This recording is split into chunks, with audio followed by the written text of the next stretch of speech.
It is great to have college baseball back, and what a way to get this season started on the ACC network, one of the great rivalries in the sport. The Florida Gators and the Miami Hurricanes both ranked in the top 25.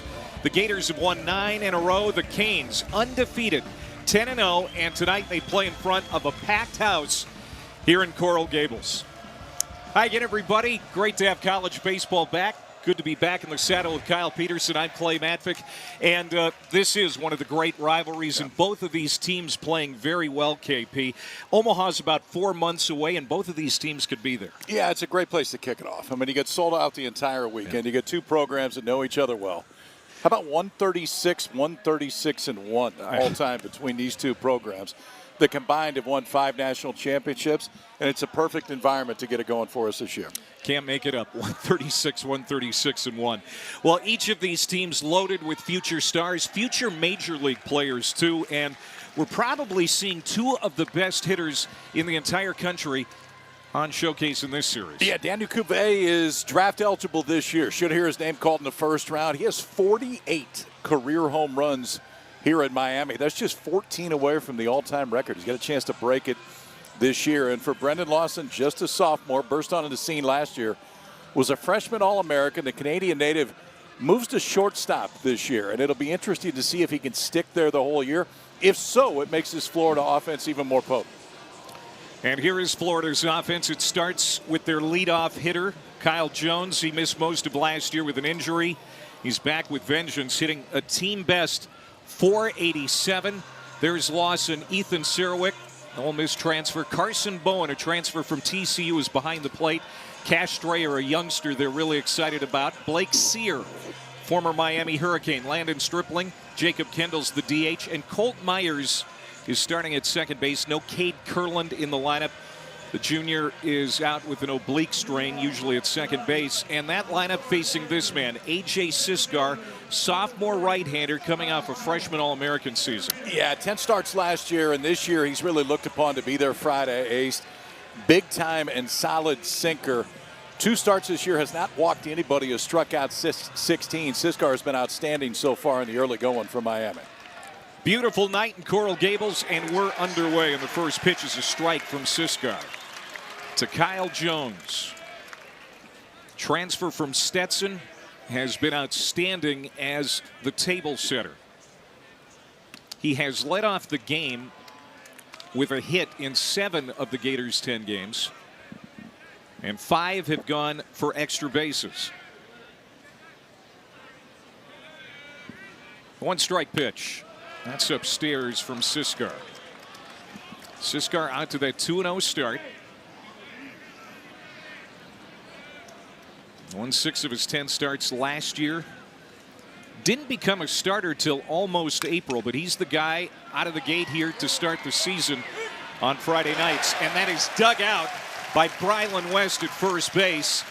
And Kyle Jones runs well, so that was an important play by the first baseman. He can get down the line, and if Siskar's right tonight, you're going to see a lot of this. It's ground balls. With that sinker, he induces it when it's right.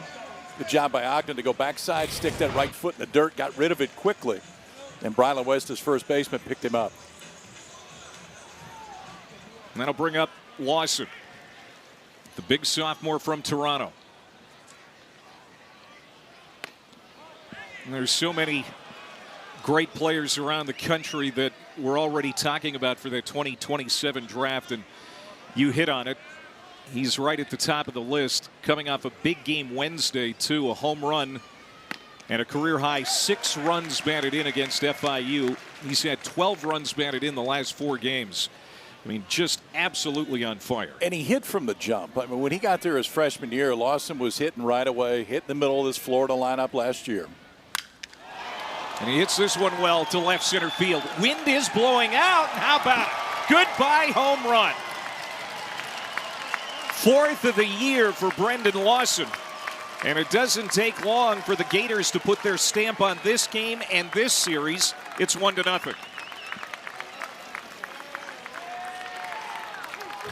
We talked about Daniel Cuvée being a first-rounder this year. This is a first-rounder next year, and he could be in the discussion for the #1 overall pick. Looked like a changeup that was elevated. It was 88 miles an hour. Siskar doesn't want to elevate. If he does, he wants to elevate up and out of the zone. But Lawson's showing you how advanced he is to drive that out the other way.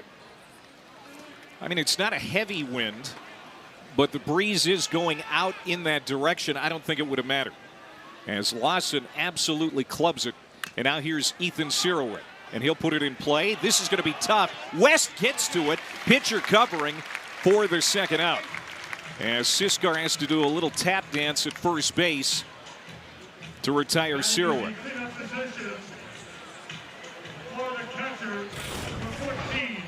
Remember, we're playing with the two bases, so for the base runner, the green bag is yours, but the fielder has to make sure they step on the white base. I think he kind of got in between and got both of them right there. You can see the right foot, which is not an easy play for Siskar. Get over there, you got to find a baseball first, then find the bag. I think he got just enough of it. So 2 outs, a run in, and here's Carson Bowen. Talented senior catcher acquired out of the transfer portal from TCU. Swing and a miss, and he's down in the count. 2 strikes to Siskar. They are really fired up in Gainesville about the addition of Bowen. Put up excellent numbers the last 3 years for the Horned Frogs. Line drive. Cut off, and the throw on time for Jake Ogden. So Bowen is out, but the Gators get on the board with a blast from Lawson. Yeah, Brendan Lawson, welcome to Miami. Opposite field for the sophomore's 4th of the year. Gators strike first. One of the nation's best offenses coming up next.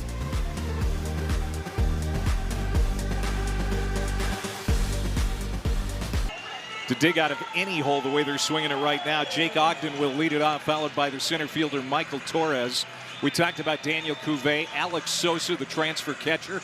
Derek Williams, the reigning ACC player of the week, will bat in the 5-hole. Brylan West, Alonzo Alvarez is the DH. Dylan Dubovnik and Jalen Watkins is at second base. A couple of injuries affecting this lineup. Max Galvin is out with a broken foot, and Van Sheehan nursing an abdomen strain, so that's why Watkins is in the lineup in the 9 spot tonight. And Liam Peterson, he's been around for Florida the last few years. He is a terrific junior ace. Yeah, he's been a mainstay in the weekend rotation really since his freshman year. Fastball could get up 97, 98 for Peterson. First start of the year wasn't great. Second start was outstanding. Went 5 1/3, gave up just 1 hit. Control's been a little bit iffy for Peterson. Stuff is not.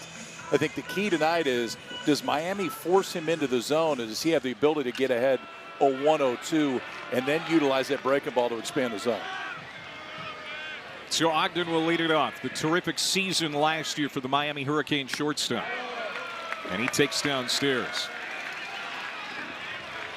Batted .336 last year. Led Miami in runs, hits, and steals.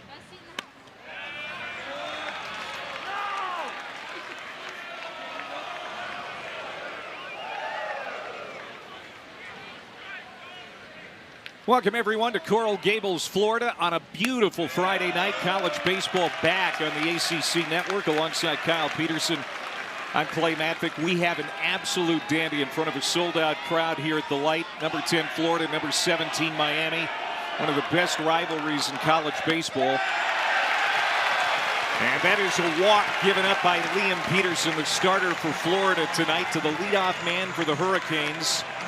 He is aboard as the Canes trail 1-0. A home run in the top of the first by Brendan Lawson. And KP, you can't get any tighter in this all-time series at 136, 136-1. Yeah, you can be sure that both head coaches are aware of what that number is too, and the importance of this one.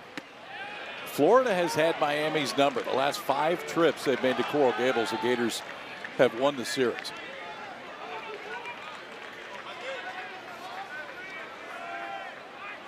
Jake Ogden aboard.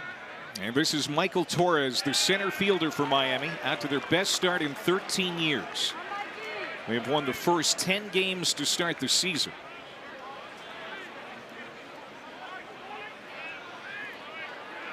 And they're coming off their first Super Regional appearance since 2016, so a very good vibe here in Coral Gables surrounding these Hurricanes. as Torres lashes one foul. Liam Peterson walked 5 in his first start of the year. His second start of the season was much better, but has already given up a free pass. That's off speed and stays away. 1 ball and 2 strikes. Walked the leadoff hitter on 4 straight fastballs, all out of the zone. And so they came back and went breaking ball to Torres, just to, I think, slow Peterson down a little bit, get that tempo slowed down. That's a big environment. They're sold out. It's a rivalry game, but now ahead in the count 1-2. Breaking ball downstairs, 2-2.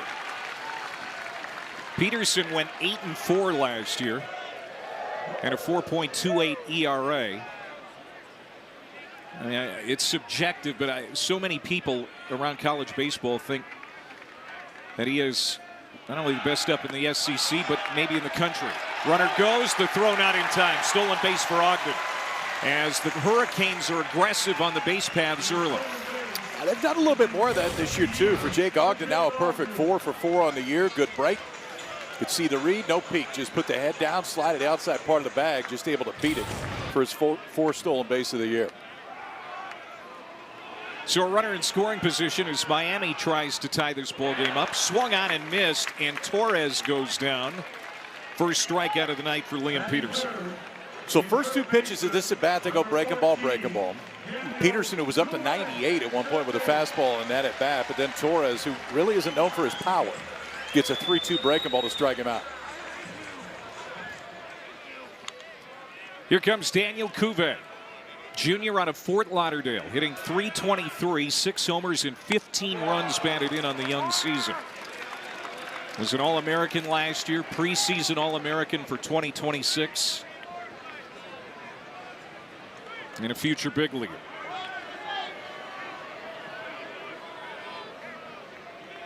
One 0 Florida on a solo shot by Brendan Lawson in the first.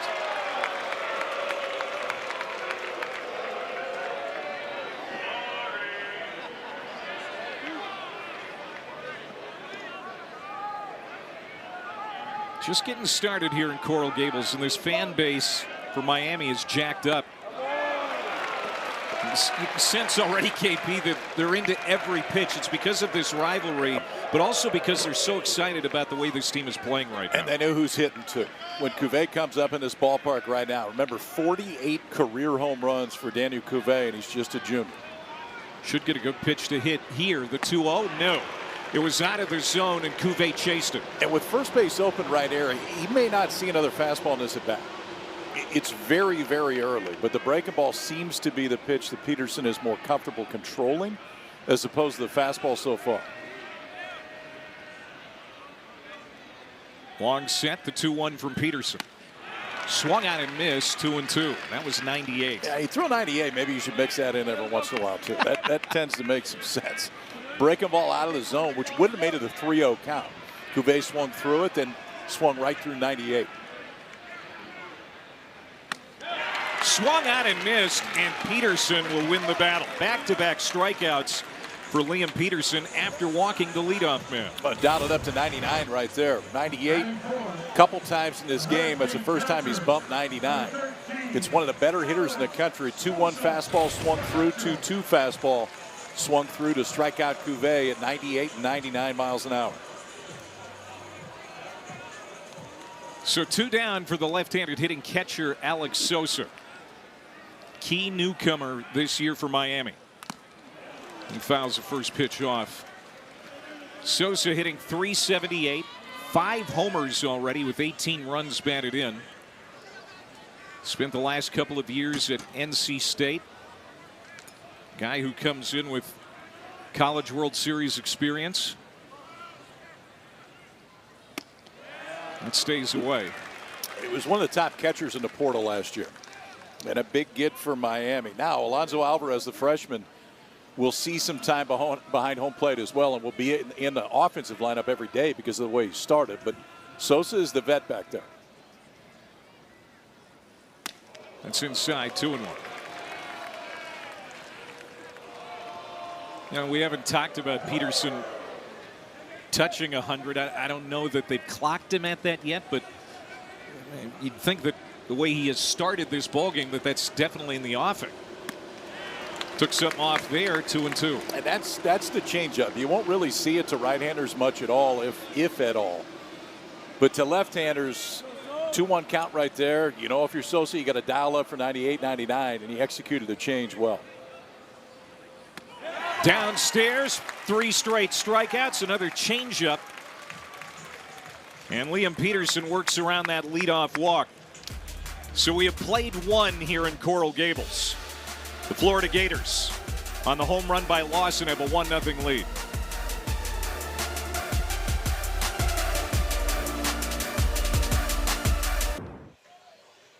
Kevin O'Sullivan's Florida Gators out to a 9-1 start here in 2026. Now in his 19th year as the bench boss for the Gators, 57 years old. Won a national title in 2017. You look at his resume and there isn't too much that he hasn't accomplished. Had to serve a 3-game suspension to start the year, going back to an incident in last year's postseason, but really likes the makings of this team. Yeah, he does. I mean, it was a young pitching staff the last 2 years, and that young pitching staff is still here. But they've been around for a couple of years. Aiden King will go tomorrow, had a great freshman year, but Kevin O'Sullivan, since he started at Florida 19 years ago, no program has won more games than the Gators. He's been to Omaha 9 times, won the whole thing in 17. And he likes his young right fielder, Cash Strayer. He's at the plate now. Rookie out of Plant High School in Tampa. Has made a great impression here so far in his first year. Hitting .424, couple of homers and 7 runs batted in. Charges this one toward the gap. Long run and tracking it down, Michael Torres. There might not be a better defensive center fielder in college baseball than Torres. Takes a lot to get it by him. He can really go get it. Was talking to J.D. Arteaga about him yesterday, and he said, you know, when he's gliding to balls in the gap, I know he's got it the whole time. When he really has to take off and sprint are the ones I get a little bit worried about, but his reads are perfect. Plenty of speed to close the gap. Vast majority of the times that's a double in the gap to start. Said Torres erases it with a great play. And now some boos from the Miami crowd as former Hurricane Blake Sear comes to the plate. Since giving up the home run to Brendan Lawson in the first inning, Siskar has retired 3 straight Gators. And he has a 1-1 count here to Sear, who is also having the best start of his career, hitting .405, 3 homers and 10 runs batted in. This one's tapped foul. Second year in a Gators uniform for Sear.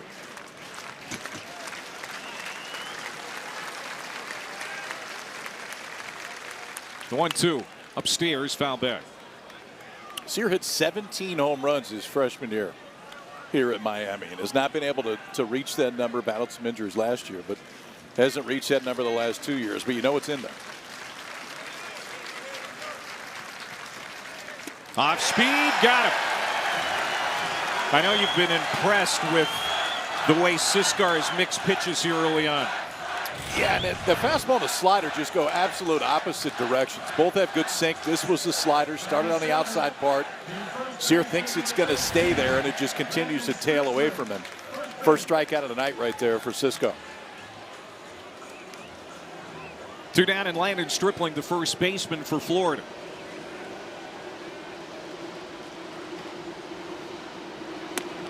Stripling made 33 starts last year, most of them at first base. That's where he's at tonight. As Kevin O'Sullivan wanted as many left-handed bats, especially at the bottom of the order here tonight against Siskar, and that's why Stripling is getting another start.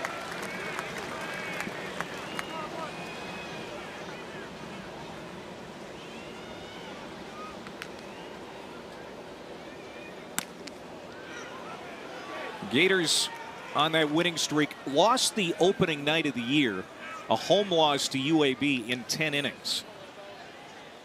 Otherwise, the offense, just about everything else going really well for the Gators since then. That's foul.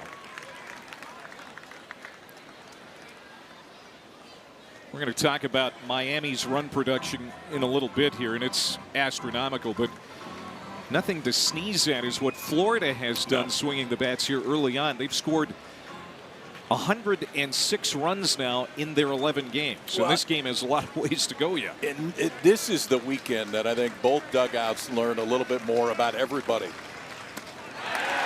their lineup and on the mound. And a pretty good job by Siskar right there. Back-to-back sliders, back-to-back strikeouts to end the second. 2 in the inning, 2 in the game for Siskar. An early 1-0 lead for Florida.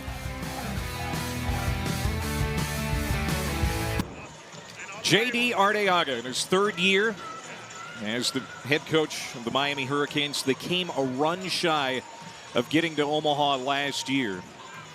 He's a Miami lifer. It's his mission to get this program back to the College World Series. And this offense so far this year, so impressive, hitting .374 as a team, lead the country with 28 homers and 155 runs. They played 10 games, by the way. They've hit 28 home runs. You average 3 a game, you're going to set a lot of records, which they won't by the time the season is up. But still, that is what Miami's calling card looked to be coming into the season, was offense, and it has been. Derek Williams to lead it off. He'll be followed by Brylan West and Alonso Alvarez, 5, 6, and 7. Derek Williams, the ACC's leading hitter. .563 batting average, 4 homers, 15 runs batted in. Leading the Canes with 18 hits in 10 games.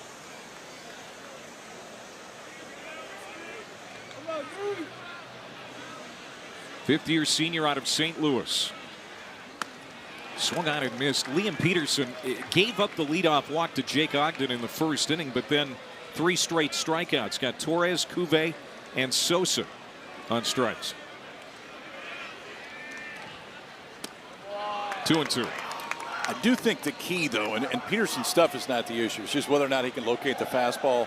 And he's intended to use it very different than Siskar. Peterson likes to elevate it, get you to swing up and out of the zone.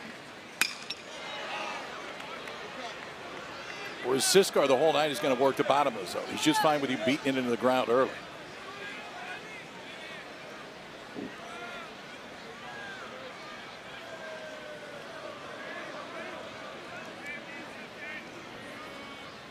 Two. Breaking ball. 4 straight strikeouts for Liam Peterson. As Derek Williams, who has the hottest bat in that Miami lineup, goes down. 4th strikeout for Peterson. That's what velocity does for you. When you have the ability to throw a 2-strike breakable on the outside part of the plate, you got to dial up for 96, 97. It is that much tougher to wait back, try to be on time, and drive that ball the other way. Just enough to break to get it off the bat. Now 4 straight strikeouts for Liam Peterson. Well, the Canes needed a consistent power bat at first base. They went to the transfer portal and got this big fella from right down the street at FIU. Skies this one to the left. And coming in now is Sear, and adjusting, makes the catch. That was just a mortar shot to left, and it took so long to come down that Sear had to make sure he was reading that right for the second out. But I don't know if he saw it right off the bat. And the minute it gets above the light, sometimes that's the toughest spot. And he ends up finding it enough time to make the play. So after a leadoff walk, now 5 straight retired from Peterson, 4 via the strikeout. 2 outs for Alvarez. Miami's designated hitter tonight, good-looking freshman out of Brentwood, California, Heritage High School. Hitting .500, a couple of home runs and 9 RBIs on the young season. You talked about him being able to catch as well, and there aren't a lot of switch-hitting catchers coming out of high school these days. No, this is one they're really excited about. He's going to be in there every day offensively. But you've got a huge advantage if you're in Miami, because you have Sosa, who's the vet back there from the left-hand side of the plate already. So you can ease Alvarez into the defensive component of the game and just let him hit every day.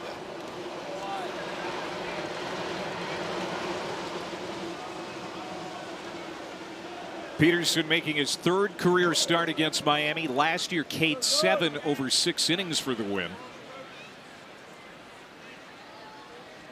He's well on his way to topping that as that one rides inside, and it's a 3-ball count, his second 3-ball count.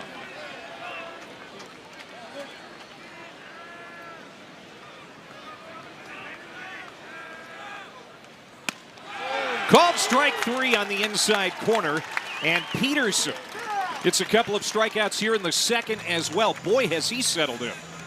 If he's got this one going tonight, it's going to be a tough offensive evening for the Canes. About 97 on the inside black with a 2-strike count to lock him up. The freshman hadn't seen a whole lot of stuff like this. 5 strikeouts in the last 2 innings for Liam Peterson.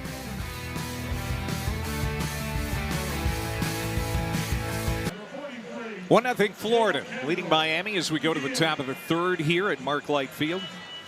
Alex Rodriguez Park, Clay Matvick, Kyle Peterson. And this one has a great feel here tonight. Now, I'm just talking about the crowd. I'm not talking about the weather and everything else that's great about this place here tonight. But it is wonderful to have college baseball back on the ACC network and this rivalry especially to start it off. Yeah, we're kind of batting 1,000 tonight. I mean, you get a sellout. It's 80 degrees and perfect. And 2 of the top programs in the country going head-to-head. Swing and a miss by Jacob Kendall, who leads it on for the Gators. He's in the 8-hole tonight, the designated hitter. Another left-handed bat in the lineup. Freshman hitting .217 on the year with a homer and 6 driven in.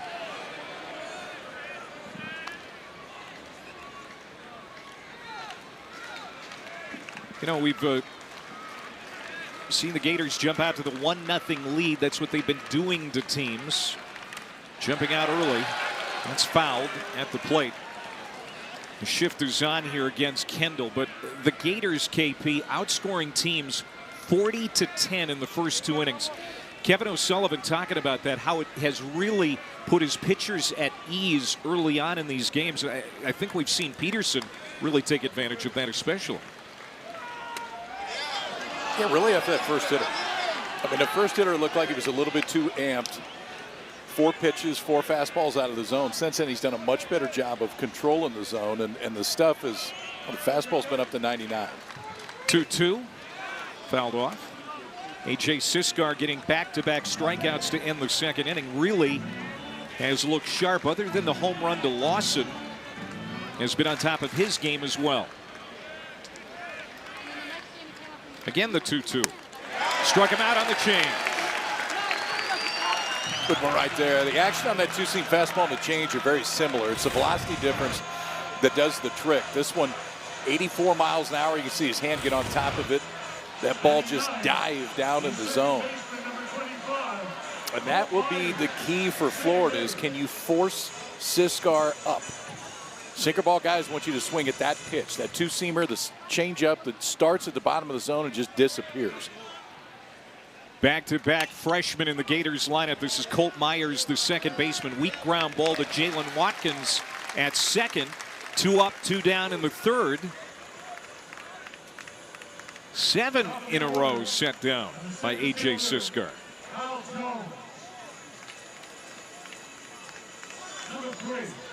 And now back to the top of the order and Kyle Jones. Good to see Jones back healthy. Very disappointing year a season ago. Missed all but 4 games. Yeah, I mean, he essentially played the opening weekend. That was it. And Florida, by the end of the year, essentially had lost the entire middle of their defense, and it's one of the reasons why they struggled so much early in the SEC play. And then finished great the last 6 weeks of the conference season, but still had to go on the road. Went to Coastal's regional. Coastal came out of that and obviously made it all the way to the College World Series finals last year.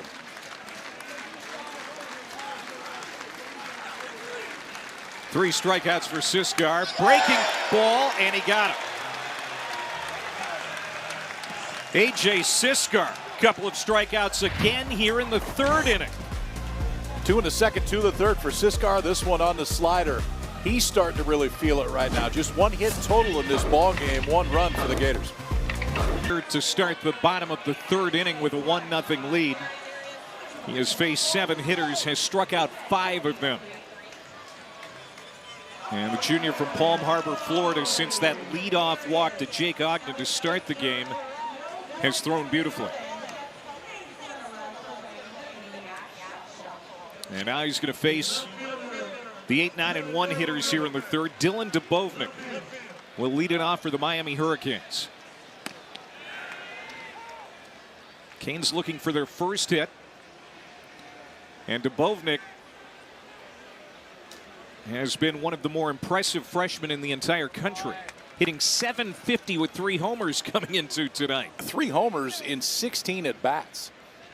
He's going to find himself in the lineup pretty regularly now. He's already kind of become a little bit of a cult hero here in a short period of time, and this is a name to remember. It is light tower power. I mean, he looks like a college linebacker when he steps in there, and he's a true freshman. But when he gets it, he can hit it further than anybody else in the ballpark. And that's going to be a base hit for Dubovnik as he stays hot. With the injury to Max Galvin, he has found a chance to play every game, and he's taking advantage of it. The reigning ACC Player of the Week's aboard at first to start the third inning as the Canes have their first base knock. He's now 13 of 17 on the year at the plate. True freshman. Facing a first-rounder this year and a kid, Liam Peterson, that is going to pitch in the big leagues if he stays healthy. Got a slider elevated for Miami's first hit of the night. And just like Florida, Miami with back-to-back freshmen at the bottom of the order. This is Jalen Watkins, who's at second base tonight. In the 9-hole. From Saxe, Texas, just outside of Dallas. And with those infield injuries, he's also getting a shot. Showing bunt. And he'll pop it up too far for Carson Bowen. And Miami does not have a sac bunt this year. 10 games into it. But you get leadoff man on. Watkins in the 9-hole. Trying to push that base runner to second base for the top of the order, but now he finds himself in an 0-2 hole.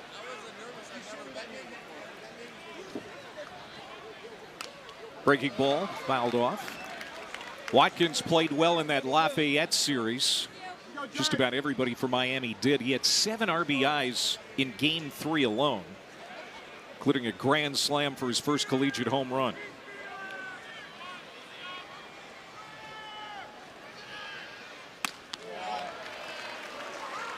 We saw Miami be pretty aggressive with Ogden in the first inning after he led off with a walk. What do you anticipate here?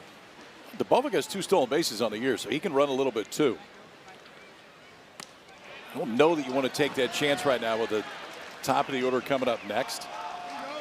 3-2, maybe you put him in motion and just count that Watkins can put it in play, but I would bet he's staying put until then.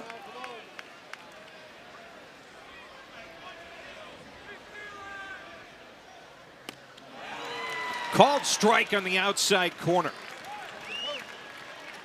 6 strikeouts now for Liam Peterson. You can tell Watkins there too is looking breakable, because this is a fastball that caught all the plate and it's well above the knees, but I think he was sitting waiting on a breaking ball, thought he was going to get it, got frozen by the fastball right there. Now 6 strikeouts the first time through this Miami order for Liam Peterson.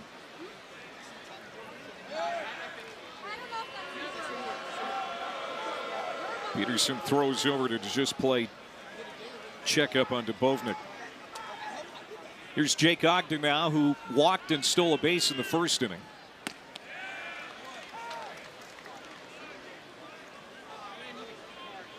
Ogden started all 62 games last year, primarily at shortstop. That's where he's at tonight because of the injuries to Galvin and Sheehan. Popped up right side. Going back under the outfield grass is the second baseman Colt Myers, and he's got it for the second out. Well, this Tuesday night's ACC Network men's basketball doubleheader comes your way at 7 Eastern. Testa Ritter and 11th-ranked Virginia hosting Luke Harris and Wake Forest. And we'll have number 24 Louisville hosting Syracuse. And of course, you can check out everything on the ESPN app. Brisk start to this game. Already bottom of the third, 1-0 Florida.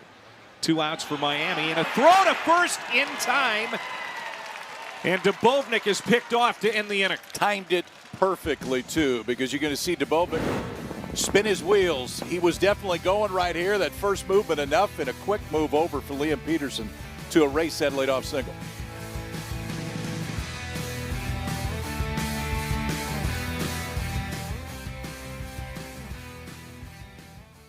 5-0 Florida, leading Miami as we go to the fourth inning. And let's bring in J.D. Arteaga, the head coach of the Miami Hurricanes. And just a great atmosphere and a lot of excitement surrounding your ball club after this 10-0 start. And just talk about what it means right now to be playing this well, especially coming into this rivalry series against Florida. Well, 10-0 is 10-0, man. It's baseball is a tough game, so I'm not going to apologize for being 10-0. I said this weekend is going to be a weekend where we're going to kind of have a better idea of where we're at. So always good to get off to a good start, and we just got to keep it going. JD, Danny Cuvet's got a chance to leave as the all-time home run hitter in this program, and there's been some pretty good hitters that have rolled through this program. From your standpoint, though, we see the offense, we see the power. But what makes him such a good overall player? Just a student of the game. You know, he understands what other pitchers are trying to do to him at bat to at bat. He's able to make adjustments, and he's a tough out. You know, he's very talented, but he's also a student of the game. We appreciate you, J.D. Good luck this weekend. Thanks, guys. Thanks, man. J.D. Arteaga brought a lot of offense back from that 2025 team. Some of the biggest questions coming into 2026 surrounding the pitching. But, of course, nobody knows pitching better than J.D., and he has to be happy with what he has seen here from Siskar tonight. Yeah, what I really like with Siskar, too, in this age that we talk about velocity, Peterson's been up to 99. Siskar knows exactly who he is, and he's very comfortable doing that. Sinker ballers, if they try to throw too hard, the ball doesn't sink as much. The key is allowing that arm to get extended, allow those hands to get over the top and give it the spin that Siskar, when he gets it, gives it that movement away from left-handed hitters with both the fastball and the changeup. He's only given up the one hit. It was an elevated changeup.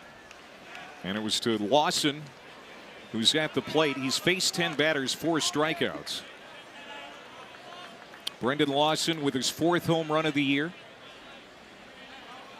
Last season, he hit 10. Parked it over the left center field wall in the first inning. There's J.D. Arteaga, his number up on the wall here at Mark Light Field. More wins, more starts than anyone in the history of this program. Went to Omaha all 4 of his years here at Miami. Just flicked out into right field. Good piece of hitting for Brendan Lawson as he set on that off-speed pitch. And so a couple of hits in the ballgame for Brendan Lawson. Okay, so this is where he wants to throw the changeup. Watch the backside, the lower half of Lawson go down and get this right at the end. Because if you don't do that, those arms aren't going to get extended. You can't get the barrel to it. But that backside stays in there, goes down to get that changeup, which is exactly where you want to throw it. The ball he hit out was elevated. That was not. That was in a spot that you wanted to end up. It's just a big-time hitter with a really good swing. So a man on for Sirowick. Sirowick a ground out to first. His first time up, he's 0 for 1. Well, you can just see why they are so high on Lawson. Just a professional approach at the plate. And this one is scalded into right field for a base hit.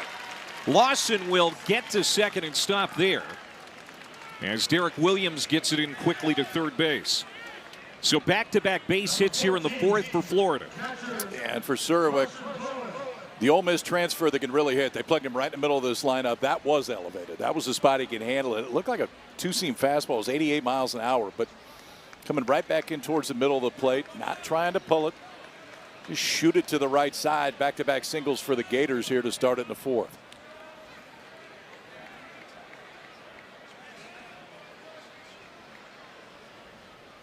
So 2 on for Carson Bowen, and the big catcher shows bunt.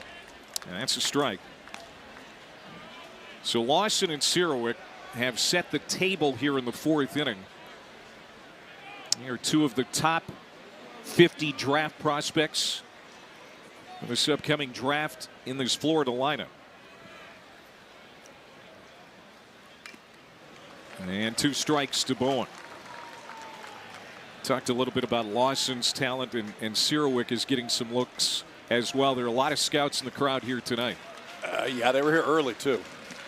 We got here right when Miami was starting BP, and there was probably 25 or 30 scouts here already. Nubbed to the first base side. West will pitch it over to Siskar covering. Lawson to third. Sirowick also now in scoring position with 1 out. So it's a productive out for Carson Bowen. who actually squared the bunt at one point during that at bat. Florida's a team that's just one sack bunt the whole year. Bowen doesn't have any. So once he got an 0-1 hole, Kevin O'Sullivan turned him loose, let him swing it. It just acts as a swinging bunt right there. Slow enough. The only play that the Canes had was to get him out at first base and advance the runners. Chance for Strayer.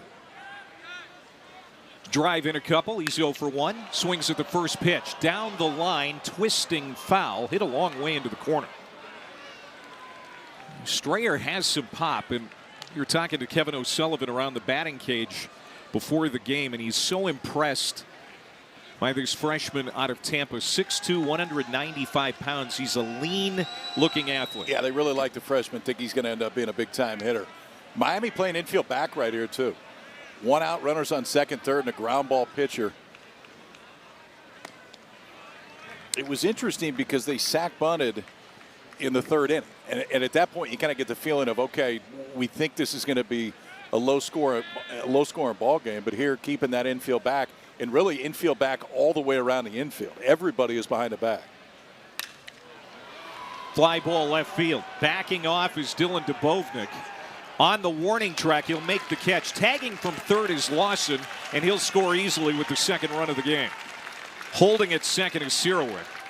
So an RBI fly out for Cash Strayer, and the Gators now lead it 2-0. That's a pretty advanced at bat right there for a freshman, because you're facing a sinker ball guy, and you know you got a bunch of different ways to score. If it's a ground ball in the infield that gets past the pitcher, you're going to score a run. But that time elevated enough, and that ball traveled 5 feet, 10 feet away from the wall out in left field when it didn't look like he got it. Plenty deep to add to the Gator lead. And now here's Blake Sear, the left fielder. He's 0 for 1 tonight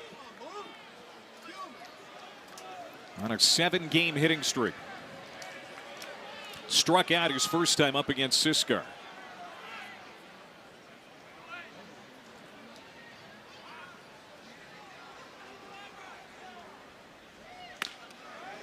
That's a strike. 1-1. Sear having a very good year. Hit .254, 9 homers and 34 runs batted in last year, his first year in a Florida uniform. But now showing the kind of spark at the plate that he had a couple of years ago with Miami, as that one's fouled off. Florida struck for 1 in the first, a home run by Brendan Lawson, 1 more here in the fourth. This is pretty good movement on a two-seamer. This hit it. He swung it and hit his back shoulder. That's how much that fastball is moving tonight from Cisco.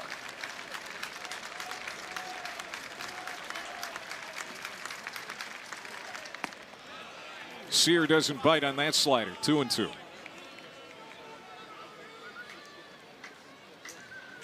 The slider is his best pitch. It can get away from him. Led the ACC in hit by pitch last year with 17. Man, he's looking sharp tonight, though. He's had a strikeout the last 3 innings. And he has 5 on the night. But Florida gets 1 more. And it's 2-0.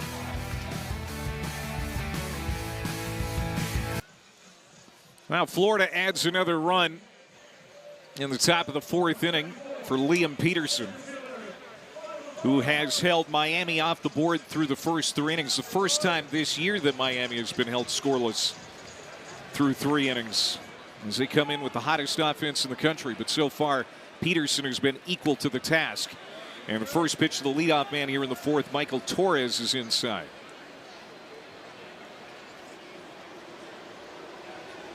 Torres, a strikeout victim, the first strikeout victim of the night for Peterson.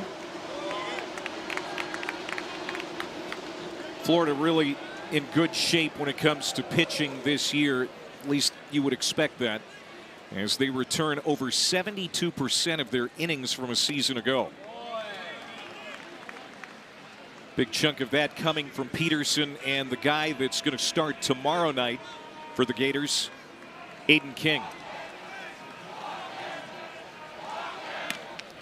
There's the strike, 3-1. Yeah, Florida's got a real advantage most weekends because it's not just Peterson on the front end, but it's King going in the 2-hole. And a sophomore this year, has not walked anybody in 2 starts.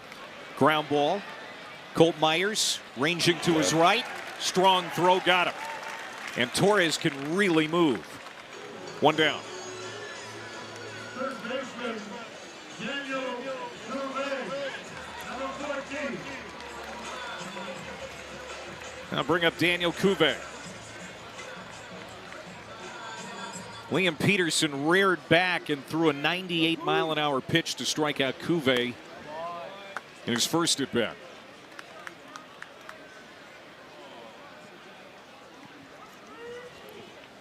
Terrific numbers from a year ago, out to a great start here in 2026. These guys were teammates on the collegiate national team a couple of years ago. And, I mean, these are a couple of alpha males right here. Yeah, and a couple guys are going to hear their names called pretty early in the draft this year as well.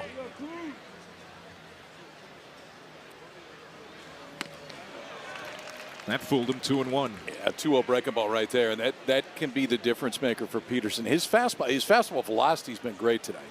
His fastball control has not been great tonight. Check the swing, didn't mean to. Stripling taking it himself for the second out. But you're going to get swings like that when you have the ability to throw a 2-0 breaking ball. Cuvée, I think, right there is thinking, all right, if you're going to bury a 2-0 breaking ball, you're probably going to throw a 2-1. Instead, got the fastball that surprised him, hand started, and it ends up a slow ground ball in the infield. 2 straight ground outs here to start the 4th.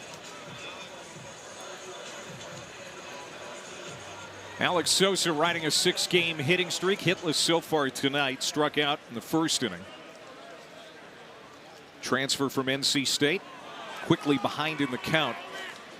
Hit .291, 10 homers, 40 runs batted in last year with the Wolfpack, and a couple of years ago was a real impact freshman on the College World Series team.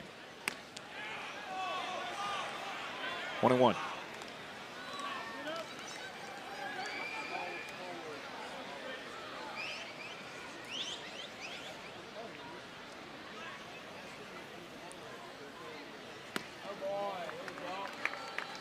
Alex Sosa, kind of a cool story. Grew up a Hurricanes fan. 10 years ago, he was watching the Hurricanes play. He really liked Zach Collins, who was one of the best here when he was playing. Always thought about getting into this uniform, and now he is, and he seems to be a really good fit. And Collins, another left-handed catcher. Big leaguer that was one of the top catchers in the country when he finished his career at Miami. There's that shift on for Sosa.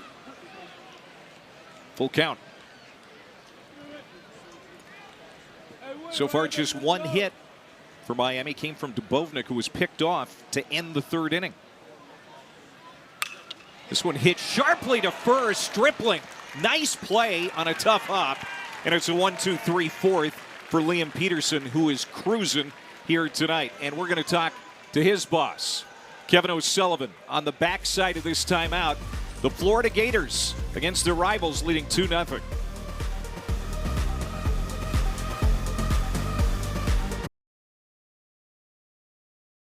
We bring in Kevin O'Sullivan now in his 19th year as the head coach of the Florida Gators. And Kevin, your offensive approach may be a little bit different compared to what it's been in recent years. You were talking to KP and I about that this morning, and especially jumping out early and how important that's been to the Gators, and it happened again here tonight. Yeah, it was really good at bat by Cash. You know, with the sac fly to left, we've done a really good job of moving runners, and obviously, you know, Brendan's had a really nice, game at the plate so far, and but obviously Siskar's thrown the ball really well. Silly for Liam Peterson. I mean, we talk about the fastball; it's been up 99. It feels like the slider's been the difference maker today because it's got him back in counts and they got different swings on that fastball. What have you seen out of him so far? Well, I think he's at 62 pitches, so he's only 2 over after 4. I just would like to see him pitch ahead in the count just a little bit more and try to stay away from those 3-ball counts, especially to start the innings. But his stuff is so good, like you said, he can get himself back into the count, and the slider's been good. The changeup's been good to a couple of the left-handers. It was good to get him out of that inning in the 3rd there with the pickoff to save a couple pitches for him.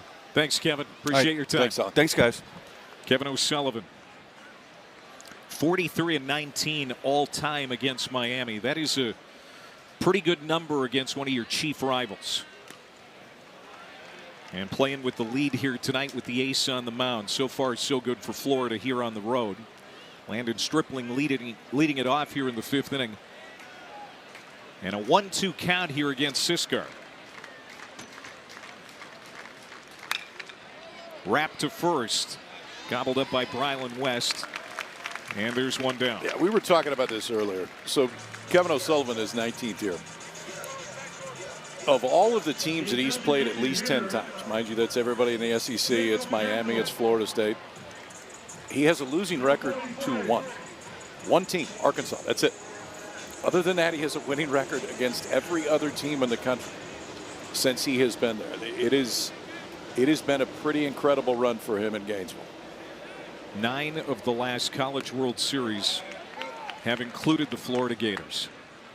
That's remarkable. It is so hard to get to Omaha for most of us. I mean, you live there, so it's different. But it is such a grind. And it starts in February. It's a long 4 months. And to be there that often and consistently, it's really incredible. A couple of years ago, they had to go on the road both times to get there, too. They went on the road to Oklahoma State, had to go on the road in a Super to get to Omaha. Ground ball off the bat of Jacob Kendall. And Kendall is 0 for 2 as Ogden throws him out. 2 up, 2 down here in the 5th. Well, here's this weekend's featured softball game. Number 13, Stanford in Louisville, finishing up their 3-game series on Sunday at Ulmer Stadium. Going to have coverage beginning at 6 Eastern, right here on the ACC Network and, of course, the ESPN app. Still looks a little different to see that Stanford ACC softball matchup, but Cardinal built them a new stadium this year, new softball stadium on campus. 2 outs for Colt Myers. When you were playing at Stanford, could you ever have envisioned the Cardinal playing in the ACC? I couldn't have imagined that the Pac-12 wouldn't exist anymore, that the six-pack, which it was for us for a while, wouldn't exist anymore on the baseball side.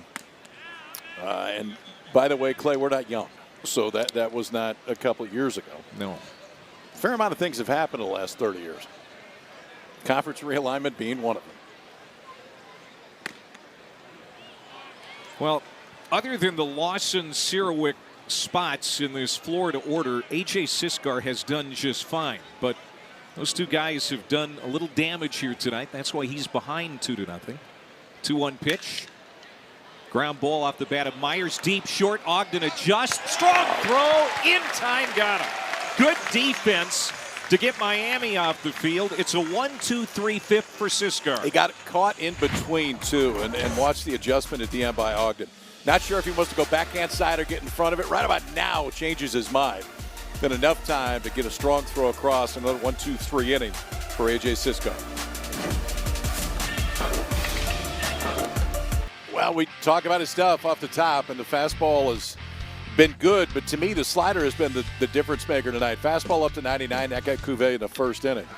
This hit on a line by Derek Williams. That's going to be a base hit for the Canes right fielder against Peterson here to start the 5th. First pitch fastball right there for Williams, who came into this game hitting a cool 563. Struck out his first time. That time didn't waste any time. Elevated fastball, just the 2nd hit of the game for the Canes, but now it's a leadoff single here in the 5th. Pitch count is good. What's interesting is control of fastball has not been great, but the other stuff has been very good.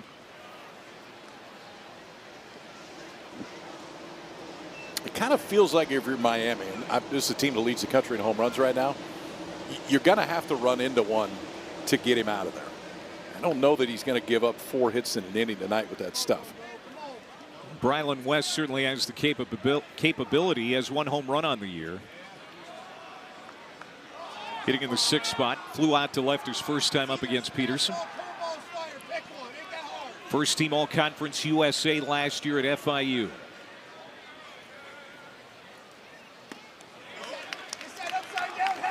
And now Bowen is going to call time, and you can see the balls and strikes tonight for Peterson. First time that Bowen has gone out for a chat with Peterson. Really the first time he maybe feels he's had to. Yeah, and you can see, I mean, that's where you can tell control of the strike zone has not been through the roof good tonight. What has is making the pitch when he needs to.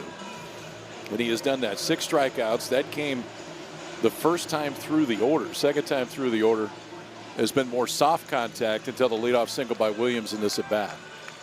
Bowen, a great addition. The Yes, transfer from TCU, a veteran catcher. He calls the pitches. David Kopp is the pitching coach, but it's Bowen who will call the game. That pitch outside, 2 balls and a strike. And they'll suggest some things sometime into his ear, maybe things to look for, or certain approaches they want to go after because of a scouting report. But by and large, it's Bowen's game to call. 3-ball count for Peterson as he's dealing with a base runner here in the 5th inning. Alonso Alvarez on deck. He's got a lot of pop in the 7-hole. Inside out swing fouled off, full count.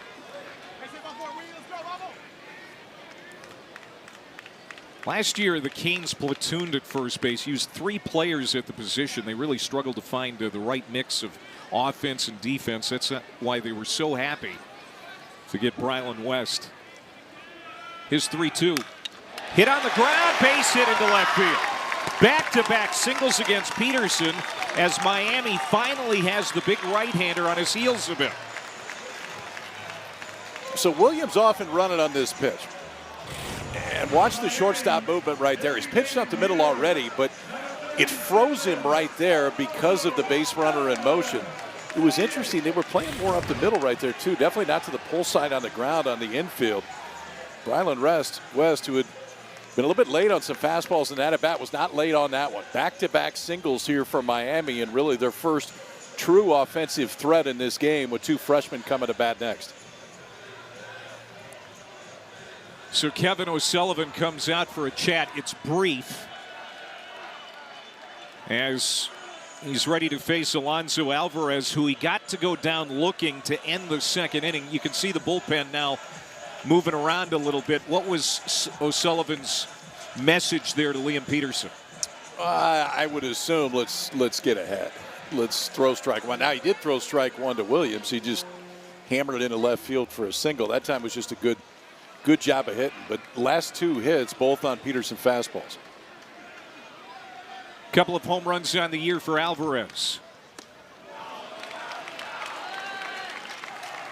Hit his first career college home run to help beat Indiana State last week. 2 on, nobody out. Off speed. 1-1 the count. And that's the difference maker when you make the jump to facing the best pitching staffs in the entire country. Is even though he's a freshman, that's a 1-0 changeup with guys on first and second from a guy that's thrown up to 99 miles an hour. 2-1. Now 3 pitches in this at bat to the freshman. He's seen everything. It was a first pitch slider, then a 1-0 changeup. That time a fastball down and out of the zone.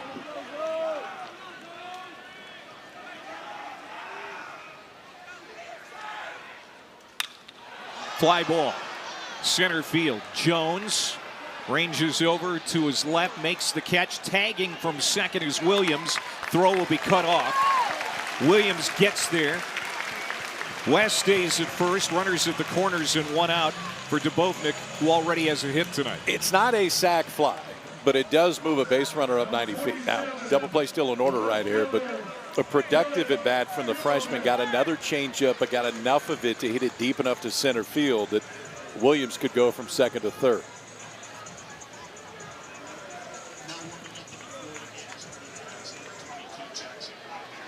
Well, Dubovnik got the first hit of the night against Peterson to lead off the third. He was picked off in the inning, and he swings through that one for strike 1. This offense has scored 155 runs on the year, most in the country. Trying to get their first one here tonight against Peterson. Breaking ball popped up on the infield. The catcher Bowen calling for it. He makes the grab. Big out for Florida. 2 down. Well, interesting there too against Dubovnik. He got the single on the breaking ball the first time out. So they got first and third, 1 out. And they went breaking ball right there. So even though he had a hit off of that pitch in his first at bat, they went right back to it, kept it down and away. That's the fly ball you want if you're on the mound, that one that's not leaving the infield.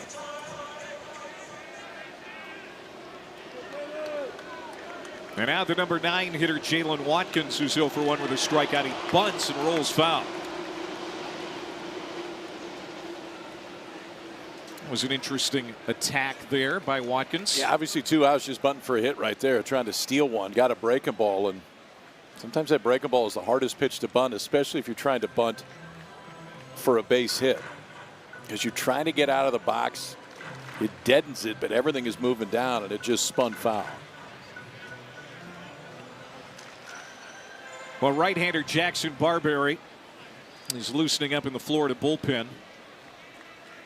First activity of the night for the Gators, with Liam Peterson cruising up to now. Fly ball should end the inning. Strayer there, and he'll make the catch. Couple of base hits to start the 5th for the Canes, but they're turned away, and the shutout continues for Peterson through 5.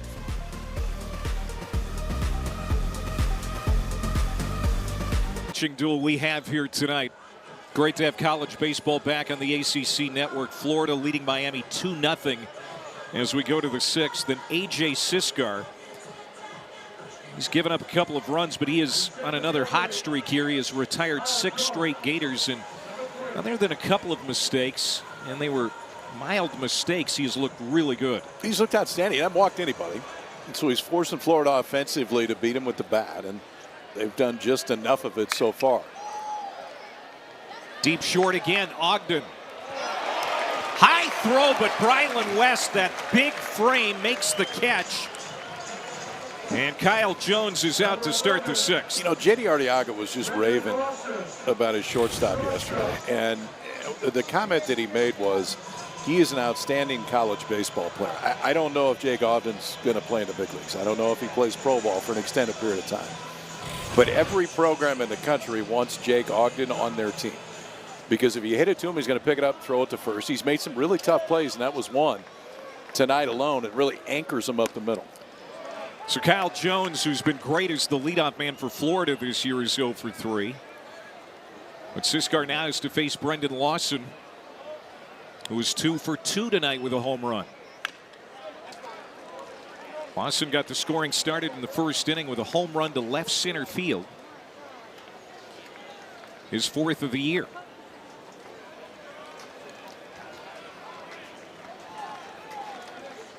Canes pitching has been really good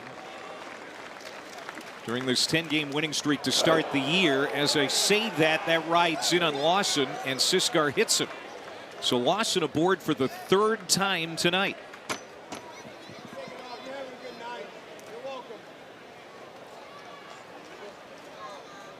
That's the 17th time a Gator has been hit by a pitch this year. You talk about Siskar.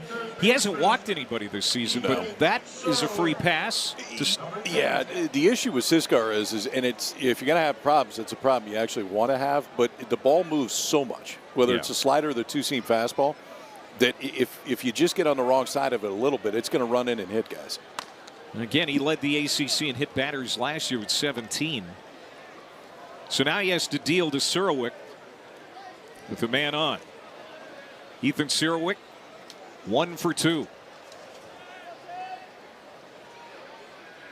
Only played in 11 games last year at Ole Miss. Transferred here to Florida. Coming off a really good Northwood League season in Duluth. And has played well for Florida so far. Off speed. And now 1-2 the count. Right on right changeup right there. You talk about Siskar, the amount that he hit last year. This is 3rd start of the year. That's now the 6th guy he's hit. Yeah. So he hadn't walked anybody, but he's hit 6 in 3 starts.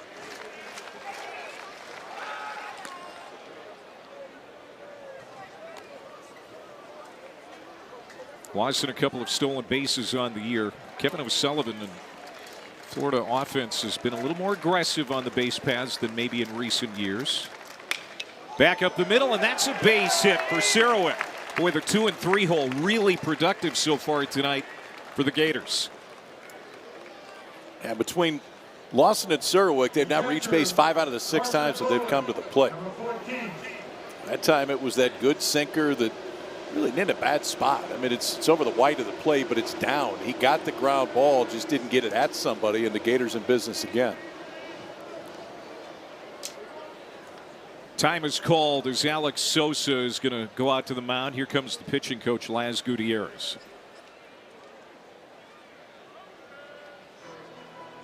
Former Miami left-hander, won a lot of games for Jim Morris back in the 90s. On his 3rd year as pitching coach. We're looking at that Miami bullpen trying to see what's going on down there. Didn't look like anybody was throwing yet. Nobody off the mound right, and the pitch count's in a good spot. I mean, 73 pitches in the 6th inning, and slider got away from him. It's going to happen sometimes. And for Lawson, they were trying a different approach. Went change up, first 2 at bats. He had 2 hits. So they're trying to wrap a slider around his feet, and he hit it. That time, if the ground ball's pulled a little bit more, it's a 6-4-3 double play and you're out of the inning. So I think some is a reminder. You can see the ball strikes. And it's a big difference between these 2 tonight, what the difference is. But for Siskar, it's keep hammering that 2-seamer down and trust in that ground ball that they can hit somebody. He's still a pitch away from getting out of the inning. Yeah, and that pitch count's pretty good right now. 73 through 5 1/3. 2 on, 1 out, and this is Carson Bowen with an 0 for 2 night.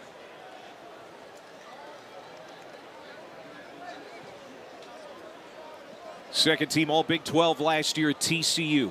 Now hoping to adjust to new surroundings in the SEC. Whack foul.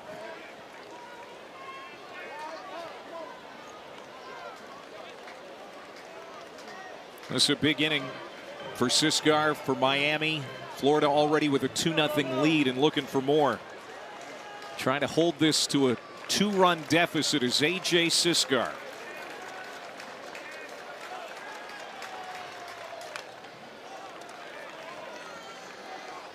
Siskar last year showed so much promise as a freshman. No surprise that he's the ace here in 2026. Even in some big games last year, beat Alabama in the regionals a season ago. He's got all the stuff you want to be in the position, but it's still different pitching on Friday nights for the first time.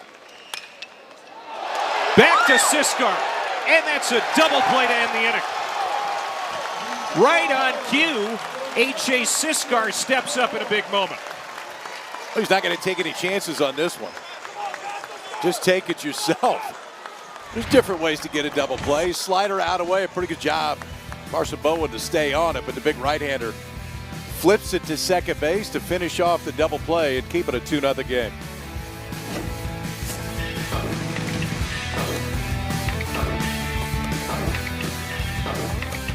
Miami starter on the left, Liam Peterson, Florida starter on the right as we move to the bottom of the 6th inning. Gators leading 2-0. This has been outstanding as advertised. Kyle Peterson on this Friday night between these 2 great rivals, both in the top 25. Yeah, ace on ace, and it has looked apart so far tonight. Here's the D1 baseball top 10. UCLA already a winner tonight, 12-5 over Tennessee, hit 4 more home runs. LSU has looked apart, has lost only a midweek game so far. Texas is loaded. Yeah. Loaded. Hit the portal in the right spots. Mississippi State a winner already today in Texas. Brian O'Connor's first year has been off to a great start for Starkville. They're still undefeated. Jake Ogden leading it off here for Miami in their 6th inning. A walk and a pop out tonight. 2-2. And that is fouled. Good to see Miami back in the top 25, up those 6 spots to number 17 this week. Last couple of years they've been absent from the polls. And it's a storied program, 25 College World Series trips, second only to Texas.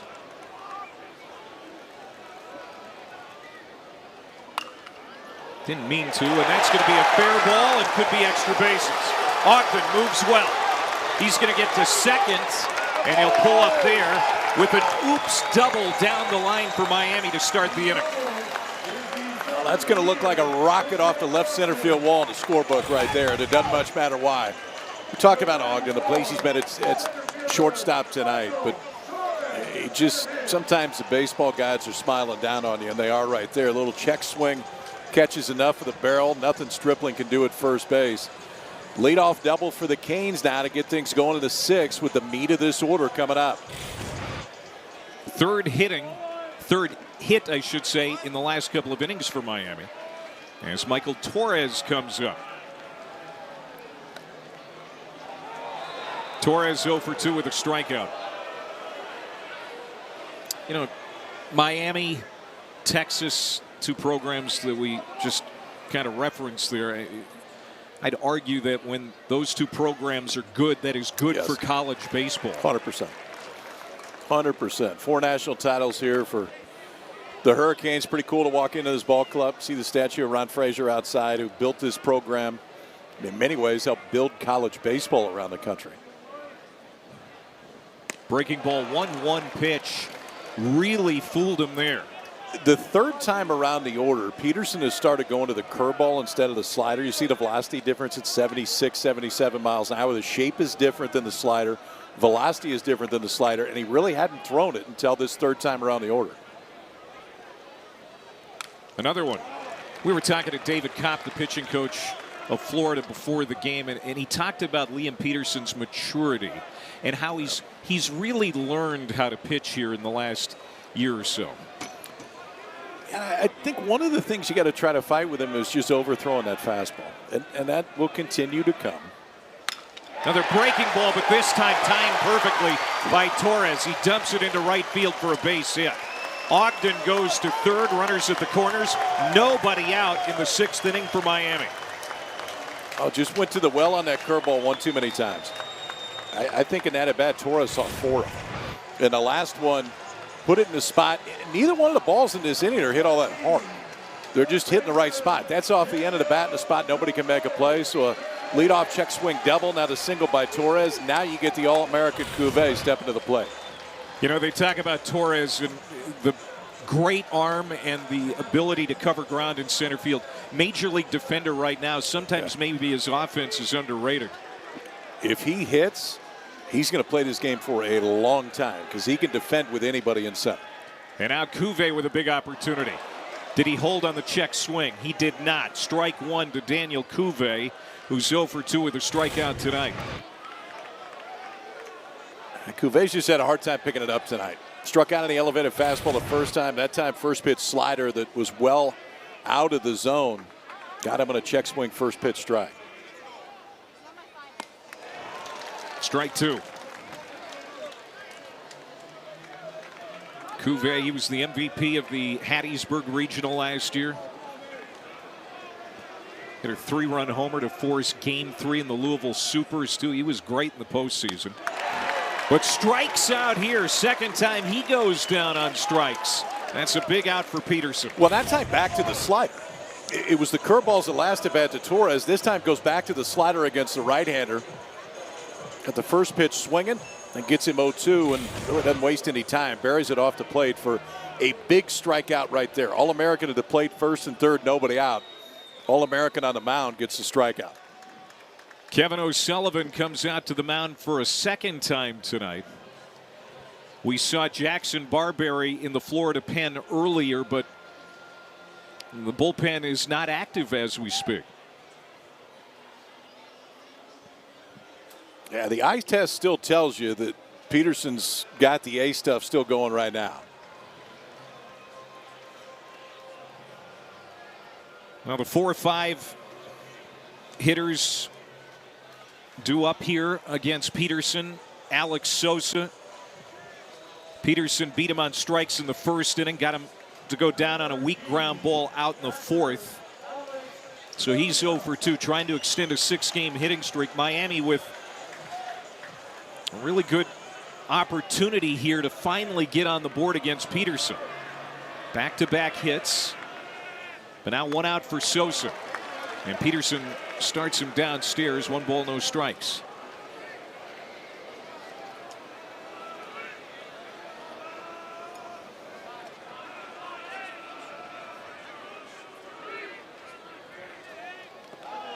2-0. Back-to-back changeups right there.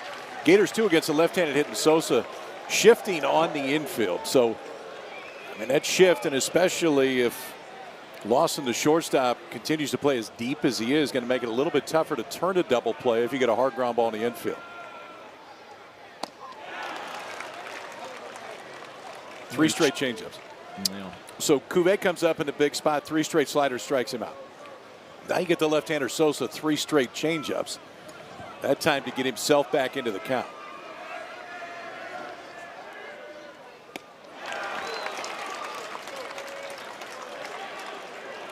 Four straight changeups.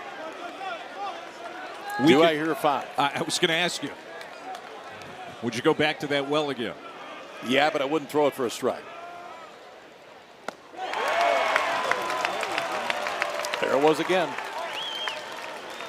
I mean, sometimes it's a little bit deceptive because he just threw a 90-mile-an-hour changeup, but he's thrown 99-mile-an-hour fastballs earlier tonight. 5 pitches in the at-bat to Sosa. So you got Cuvée and Sosa. 3 and 4 in this Miami lineup have just come up in back-to-back at-bats. 8 pitches thrown total, not 1 fastball. 3 sliders to Cuvée, 5 changeups right there to Sosa. Back-to-back strikeouts for Liam Peterson. And that's the beauty of throwing 90 miles an hour on that changeup. For a lot of people in this country, that's a fastball. And Liam Peterson gets Sosa. Back-to-back Ks, 2 down now. Good job. That's why Bowen is such a great addition for Florida. The TCU transfer behind the plate. I mean, that's, if you could build a catcher from a build standpoint, this is what they look like. And look at him just throw that chest protector out, but the right arm caught enough of it to keep the ball in front of him. 1-0 to Williams. Going to be a tough play. Will it stay fair? Yes. And Miami's on the board as Ogden scores. Derek Williams with his 16th run batted in on the year. Didn't leave the infield, but Miami has its first run of the weekend. Canes will take him any way they can right now, man. You turn it into a 1-run game. But it's a swing and bunt, and I think it's the right decision, too, by Surwick at third base. You're not going to throw him out at first. So you might as well take the chance, see if it hits the cut of the grass that goes foul. Instead, it's an infield single. An RBI for Williams, and the Canes are within 1. And that's going to do it for Liam Peterson. He was absolutely fantastic, dominant at times, but Miami starts to touch him a little bit here the last couple of innings. And the Gators are going to turn it over to Jackson Barberry out of the Florida pen. Miami's on the board, and they're not done yet here in the 6th. They've cut the lead for Florida in half.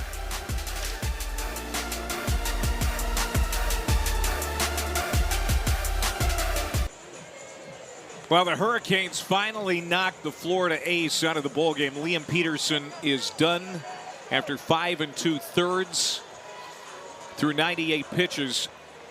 At times, KP very dominant, as the 8 strikeouts will attest. Yeah, and really, when you go look at Miami's hits, too, I mean, it wasn't like they were knocking them around the ballpark. I mean, a check swing double, a ball at the end of the bat, and then a swinging bunt, but doesn't really matter. It scored a run and chased Peterson right there. So here's Jackson Barberry, sophomore right-hander, making his 4th appearance of the year. Pitched in 20 games last year as a freshman. Comes into a tight spot, trying to get out of this. Has 2 outs, 2 on. Breaking ball into left field, base hit. Brylan West delivers. Will it score a run? Here comes the throw to the plate. Not in time. Torres scores, and we're tied at 2.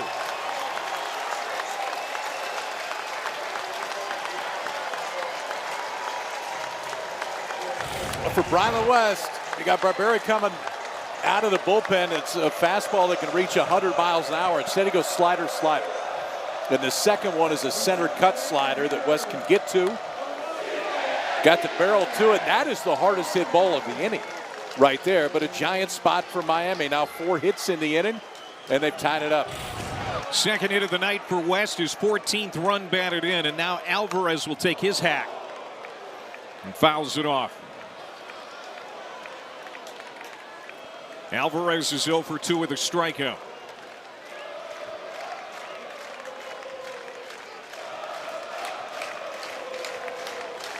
Boy, this place is on fire now.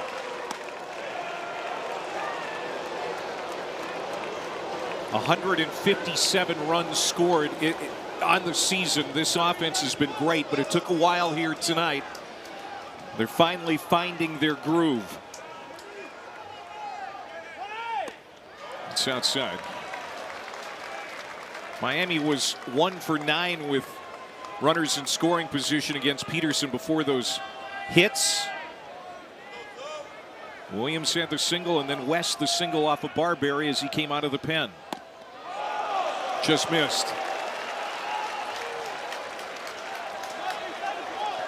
Man, you think this rivalry doesn't still matter? I know it's only February, but boy, this has postseason feel already. Inside, full count. It's always cool when you walk into the ballpark and on the ticket office, all the blinds are pulled and all it says is a sign that's sold out. Sold out tonight, sold out tomorrow. They'll sell it out Sunday, and now a giant 3-2 pitch here in the 6th. Got him!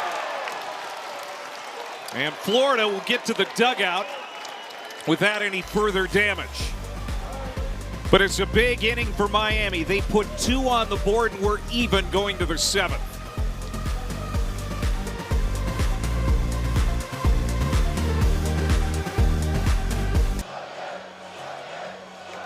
Capacity crowd here in Coral Gables, and they are absolutely enjoying this top 25 matchup between Florida and Miami. Both of these programs coming in scoring well over 100 runs. Runs have been harder to come by tonight, KP, because we've seen outstanding pitching. Yeah, 2 pretty good arms that started this one on both sides. Liam Peterson 5 2/3 out of the ball game after striking out 8. AJ Siskar still in there. Pitches into the 7th inning, and now he looks up at that scoreboard, and for the first time since the first hitter of the ball game, it's a tie game. He'll face Cash Strayer, Blake Sear, and Landon Stripling 5, 6, and 7 to start the 7th. And he gets a fly ball out to short center field. Torres will come in and make the catch. 1 pitch, 1 out. Number 5, the left fielder, Blake Sear. Siskar, still nobody reaching on a free pass against him tonight. And he has 5 Ks. He has struck out Sear, the former Hurricane, twice tonight. And he swings at the first pitch. And Torres is going to get over there as well. 2 pitches, 2 outs. And this crowd eating it up with a spoon that Sear is a quick out. Yeah, apparently they remember that he used to play here. And then transferred to a school a little bit further north and is wearing a different color. You can't show up on the other side. That doesn't sit well with the fan base. Somewhat frowned upon by those that are in the stands tonight. How about 2 pitches, 2 outs here in the 7th inning for Siskar, keeping that pitch count down low. Junior Landon Stripling, the first baseman, 0 for 2 as well tonight. A strikeout in the 2nd. Ground out to first in the 5th.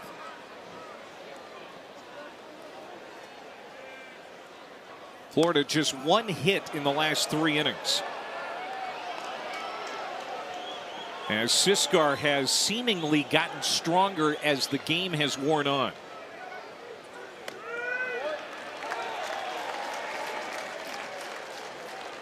Really like his emotional makeup. You can see he's talking to himself a little bit. He might not be all there, but I like his stuff. He has full conversations with himself in between every pitch.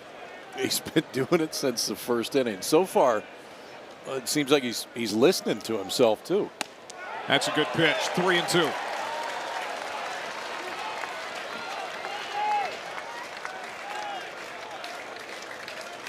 Can you read lips? You bet. A 1-2-3-7 for A.J. Siskar. And Miami will come back to the plate in a tie game. Stretch time at a sold-out stadium tonight at Mark Light. A.J. Siskar is getting better as this one goes on. 2 outs on 2 pitches to start, the strikeout to end it. We got a really good one tonight in Miami.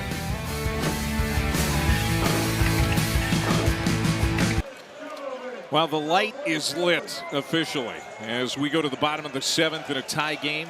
10th ranked Florida, 17th ranked Miami.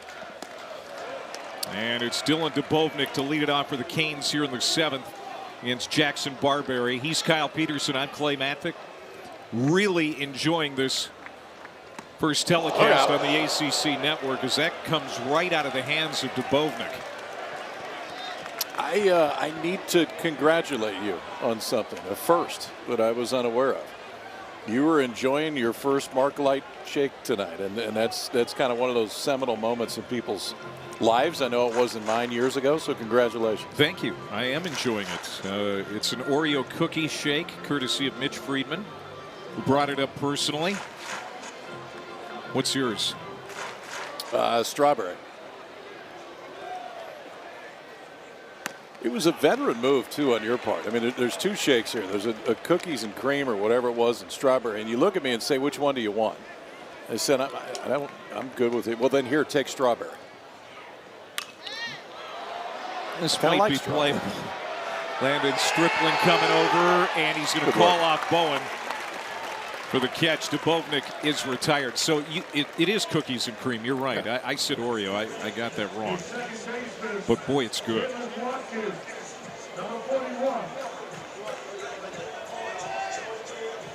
One out here in the 7th, and that'll bring up Jalen Watkins. Miami with 2 runs in the bottom of the 6th inning. Not only did they tie it up, but they got Liam Peterson out of the game. Watkins went 0 for 2 against Peterson with a strikeout. Yeah, Watkins has shown bunt twice so far tonight, and Serwick very aware of that over at third base, starting about even with the bag and continuing to move in.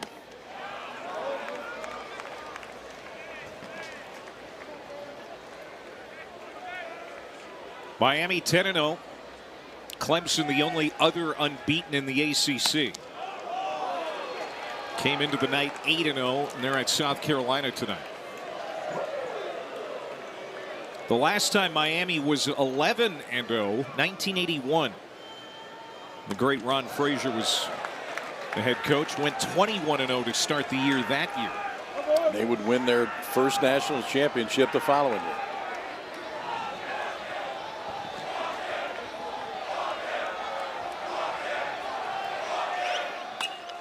Get on the hands, little jam shot down the line.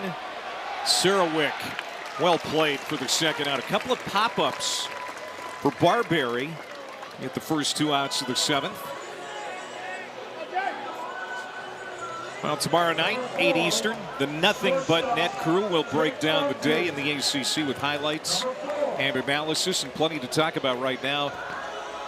In ACC basketball, right now they're predicting that 8 teams from the ACC are going to get into the national tournament on the men's side. That's the Joe Lunardi time of year right now. He's checking that every week. Now. Yeah. Joey brackets. 2 outs for Jake Ogden. Ball and a strike. Ogden's been on a couple of times tonight. Walked in the first and stole a base. He was stranded. And then got the 6th inning started with a double. Kind of an excuse me double down the line, but he was the first Miami run of the game. They scored twice that inning.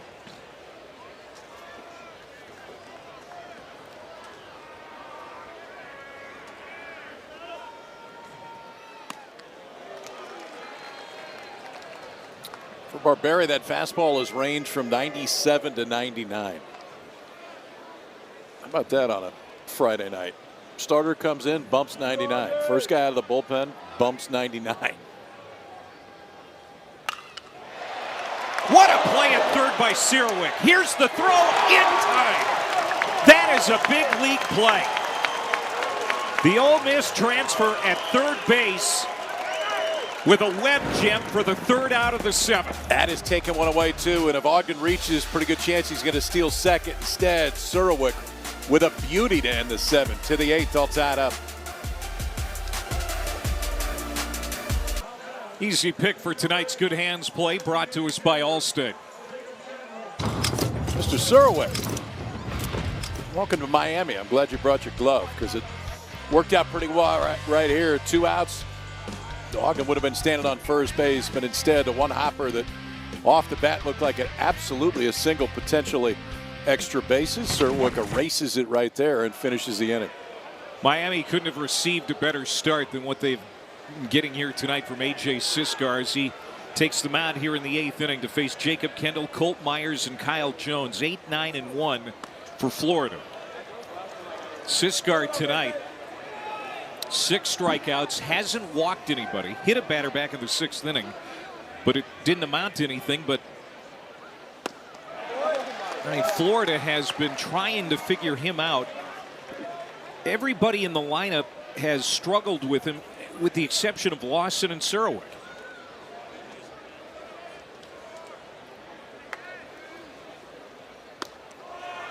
Three and one. And you look at the pitch count now, KP, and it's ready to touch 90. How much more does he have in the tank? I think he's got plenty, but it's the advantage of his sinker ball guys. A lot of times sometimes the sinker can get better as the game goes on. And he definitely hasn't tried to overthrow. That fastball's been between 86 and 90 the entire night. Miami bullpen has a left-hander and a right-hander up. Jake Dorn is the lefty, and Packy Bradley Cooney is the right-hander.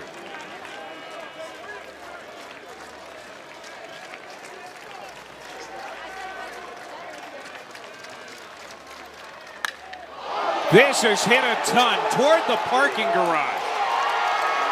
Goodbye home run, Jacob Kendall, the freshman left-hander. His second home run of the year, and it puts Florida back in front.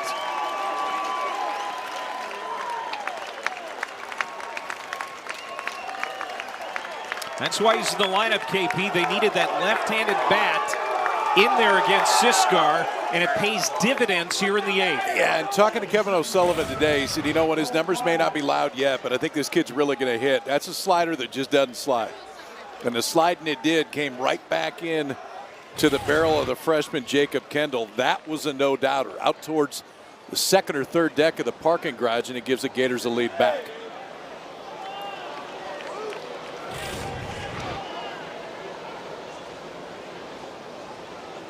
How high up the garage we going here? Second deck.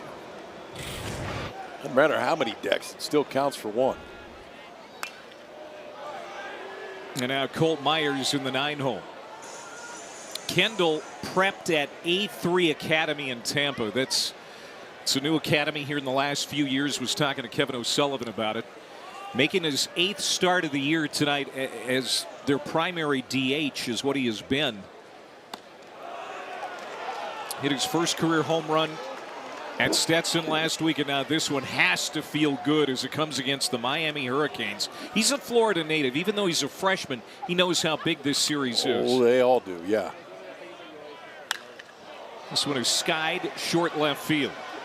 Cuvée going back there. The shortstop Ogden in foul ground. Can't make the adjustment. And that will be a double in the book for Myers.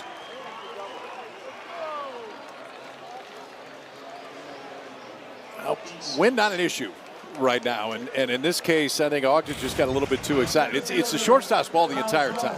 For Cuvée, it's tough to go back and get it, and you can see that spin just started in foul territory, brings it back into fair territory. Ogden can't get back to it. That will end the evening for A.J. Siskar, but he gave him a chance, man. He threw the ball great tonight, but he will leave right now on the wrong side of a one-run game. And the sellout crowd here is going to show its appreciation for A.J.'s performance. His night is over as Florida has a 1-run lead in the 8th.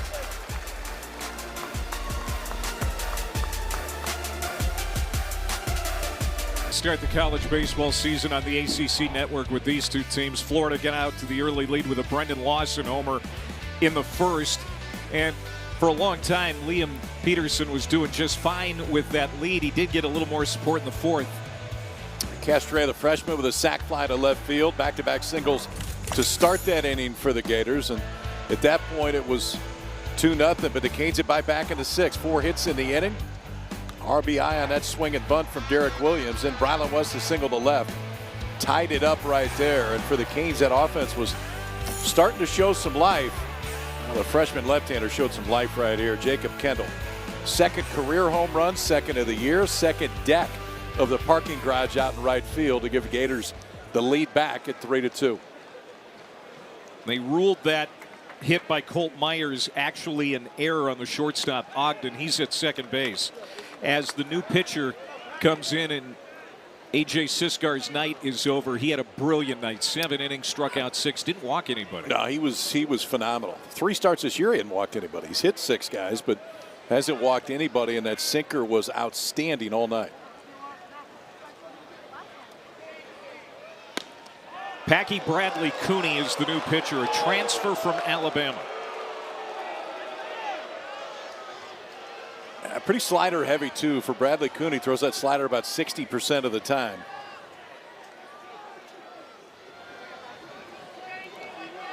Kyle Jones went 0 for 3 against Siskar. Still a very healthy batting average of .452 coming into this at bat.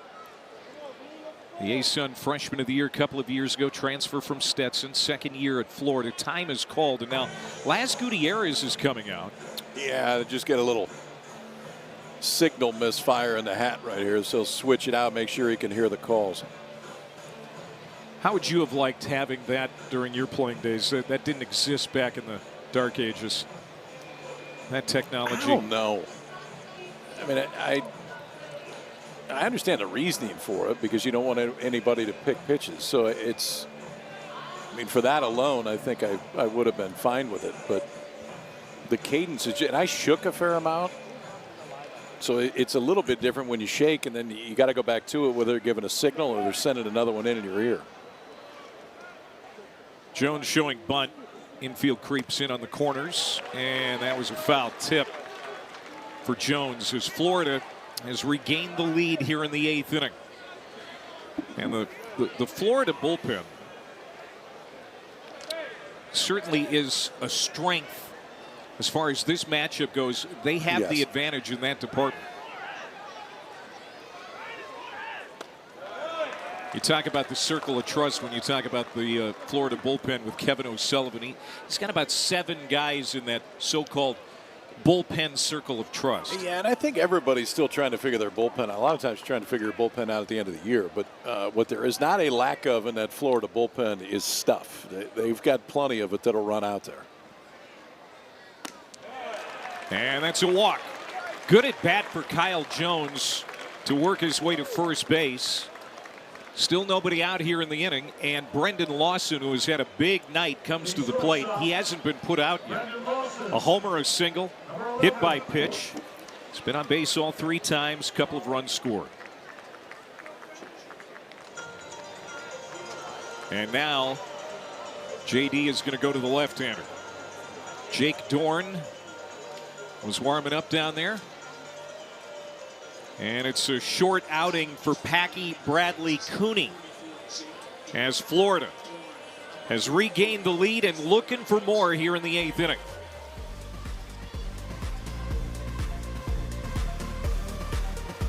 Left-hander to pitch for Miami tonight. He is a senior from Davie, Florida, about 30 minutes north of here. And it's a Miami bullpen that has probably more questions than answers as we get ready to turn the page to March. Yeah, for Jake Dorn on for the 5th time this year, but this is simply because it was in the box. They want to go left on left against Lawson. Dorn's a guy that was still fastball heavy against left-handers this year, but now they'll switch it around and give Lawson a look at a left-hander for the first time tonight.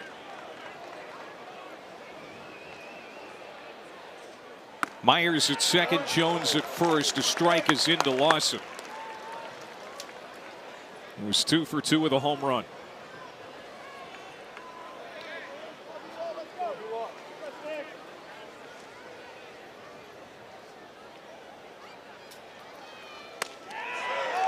It's inside, a ball and a strike. Crowd didn't like it. Neither did Dorn. Home run this inning for Jacob Kendall. It started the 8th inning, put Florida back in front.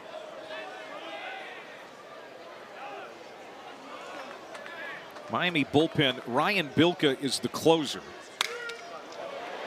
And that's going to get through to right side for a base hit for Lawson. Coming home to score is Myers. And Florida tacks on another one. It's 4-2. Big base hit for Lawson. What a night for him. Professional hitter. And just a sophomore. They've kind of thrown him everything tonight. It was changeups the first 2 times up. Hit him with a slider the 3rd time up. A fastball down and away. Lawson just gets enough of it, even with that infield drawn all the way back.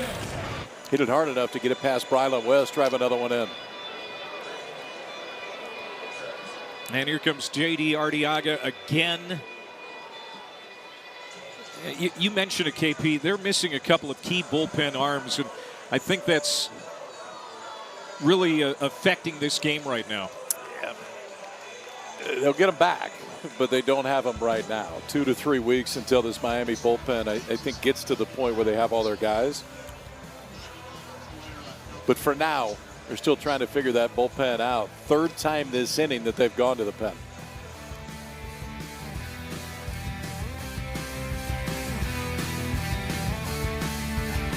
.136, and a lot of that reason is because of what's happened since Kevin O'Sullivan got there. He's 43-19 against the Canes coming into this one, and the Gators with another lead as we get later into this one in the 8th inning. Wazero Calera comes on, the 4th pitcher for Miami in this inning. 3rd guy out of the bullpen. His swing and miss numbers this year have been really good. 18 strikeouts in about 10 innings for Calera. They could use that right now. I mean, it's still 1st and 2nd, nobody out. And the Gators already have 2 more on the board in this inning. Swing and miss right here would be exactly what Miami's looking for. Still nobody out, 2 on, and here's Sirowick.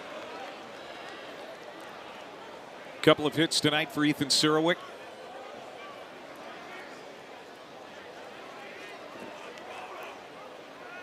He is one of the high prospects for the upcoming draft. Again, the 2 and 3 hole tonight have been devastating, but the big blow here this inning came out of the 8th spot in the order when Jacob Kendall led off the inning with a home run against Siskar. Put Florida back in front. It stays away, and it's 3-0.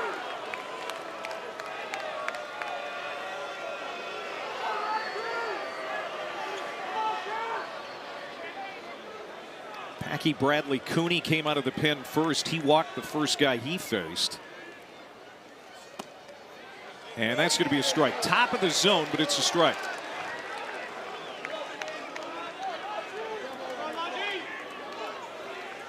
Gotta think Sirowick selling out on a fastball right here.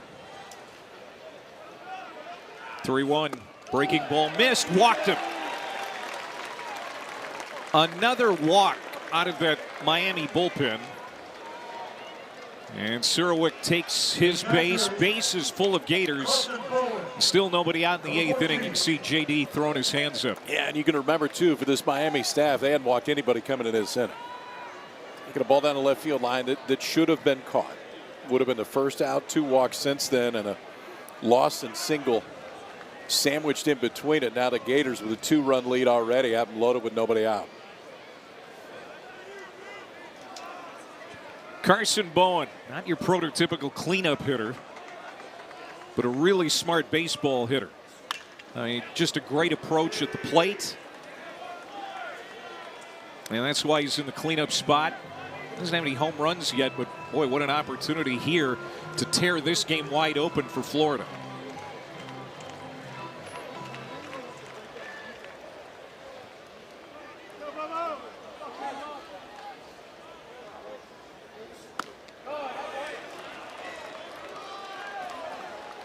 When you talked about it earlier, in a very short period of time, I mean, Bowen was only there in the fall. This Florida coaching staff has a lot of trust in him behind home plate. And Kevin O'Sullivan even said it today when he was talking through his lineup. So he's probably not your prototypical 4-hole hitter. We just trust him. He's not going to go hit you 15, 20 home runs. He had 4 last year at TCU, but balanced approach at the plate. He forces you back into the zone. Now he's worked it into a plus count. He just about hit him 3-1 here. And Cash Stroyer is on deck. And there's no doubt they brought him in for his defense. .990 career fielding percentage at TCU. Now the 3-1 count. Fastball, pop foul, full count. Both Kevin O'Sullivan and David Cobb made BT Riopelle comparisons. And maybe not the offense. Riopelle had more juice, but just the ability to control a pitching staff, control a game, lead from behind home plate. That's what they've found in Bowen. Calera's 3-2 pitch. Again, nub foul. And there's that approach. Just stayed back and didn't get the pitch he wanted, but was able to spoil it and extend the at-bat.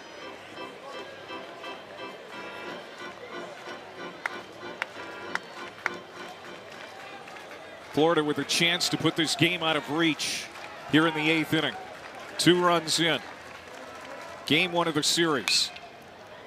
And another one foul outside of third. Taylor Black, the former Kentucky Wildcat, down there in the third base coach's box. And Mike Rivera is the first base coach for Florida. You had a chance to talk to him before the game. Good to see Mikey. I'll tell you this. He was about as good a defensive catcher as there was in the country when he was at Florida.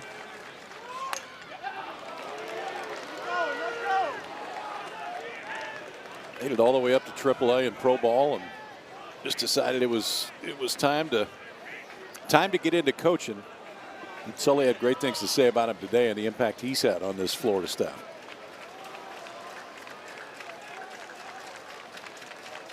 Again, the 3-2 from Calera. And that one's going to spin back and get out of play. What an at-bat for Carson Bowen.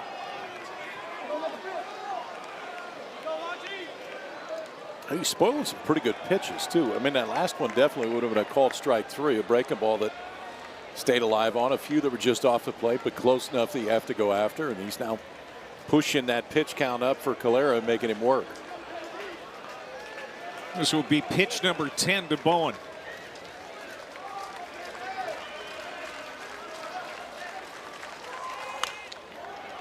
Jammed him.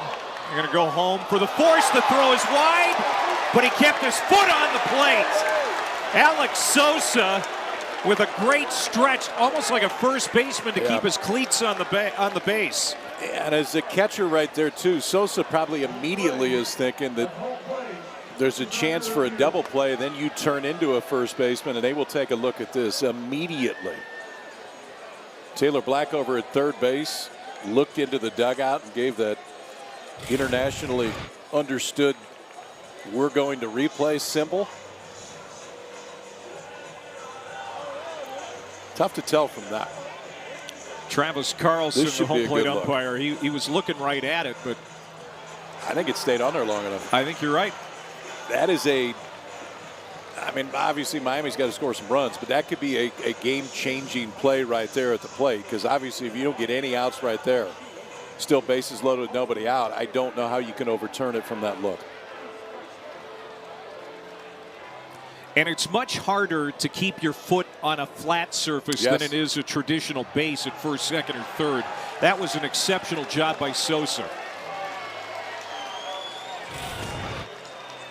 And I think you're right. I think that angle is as good as we're going to get, and it's going to be hard to overturn.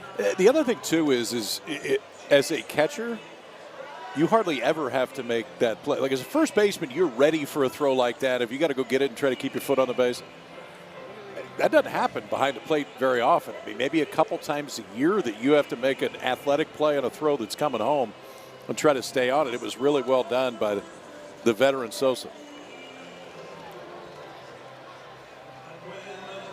He's out. Play stands. Sosa Really good catcher. Spent the last couple of years at NC State. He is going to be a key addition to this Miami team, and that's a big play in this game. Yeah, he was a key addition to this game right now. So Jones out at home for the first out of the inning. Bases still full of Gators, and Cash Strayer at the plate. 0 for 2. Lined into a double play his last time up when Siskar was still on the mound.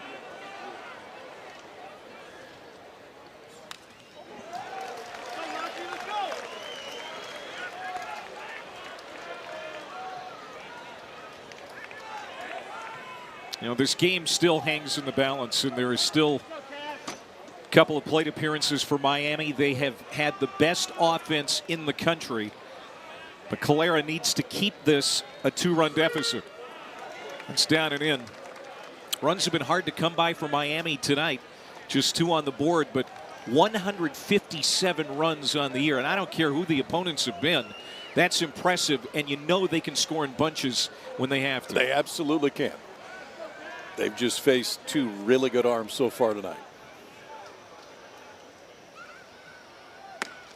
Way outside for Strayer. Cash Strayer, talked about it before. He's at a Plant High School in Tampa. Florida's had a lot of excellent players come out of Plant. Pete Alonso, Jack Caglione, Preston Tucker among them. How about that lineup of hitters? Kyle Tucker played there. I mean, we were talking to Kevin O'Sullivan about Plant High School, and he said it's amazing. Everyone who comes out of there can hit.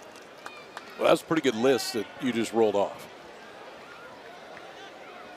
And that's not a private school. That's a public high school. It's pretty impressive. 3-1 pitch. That was up in the zone, and Strayer get all the way around on it, but got it out of play.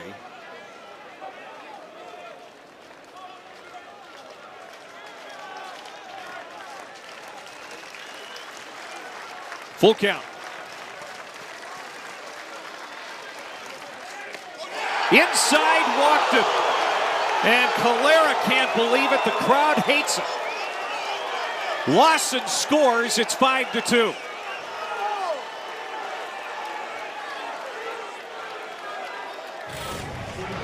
Well, definitely close enough that it could have been called a strike.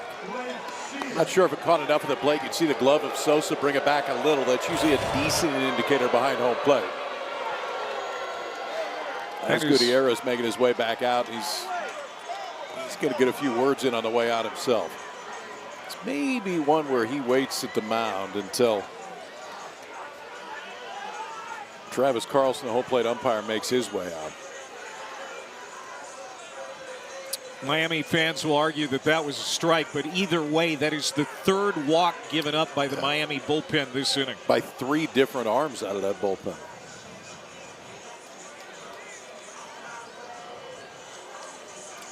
Yeah, they're staying with Calera here. That was just an opportunity for Gutierrez to kind of calm the situation down and then chew on Travis Carlson, the home plate umpire. Here's another look. I'm not so sure that that wasn't a ball. I think it was. I think it was the right call. I mean, I think it's close enough that you'd understand it if it goes either way. But it definitely was not egregious either way. Now it's 5-2, and Blake Sear, the former Hurricane, at the plate. Sear 0 for 3. Couple of strikeouts.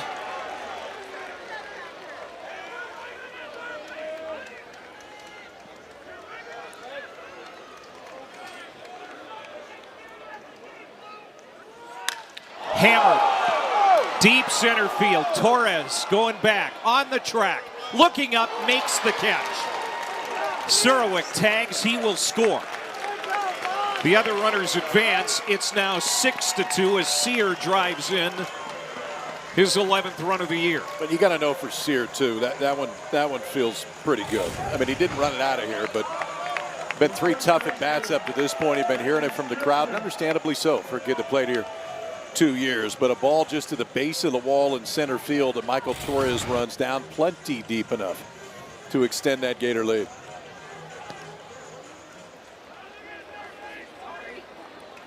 Arteaga calls time, and he comes out of the Miami dugout again. And he's going to call for a left-hander. Jack Durso has been warming up, and he will make his way to the mound. He will be the 5th Miami pitcher in the inning, as Florida is going to send at least 9 to the plate here in the 8th. As the Gators have opened up a 4-run lead late on this Friday night in Game 1.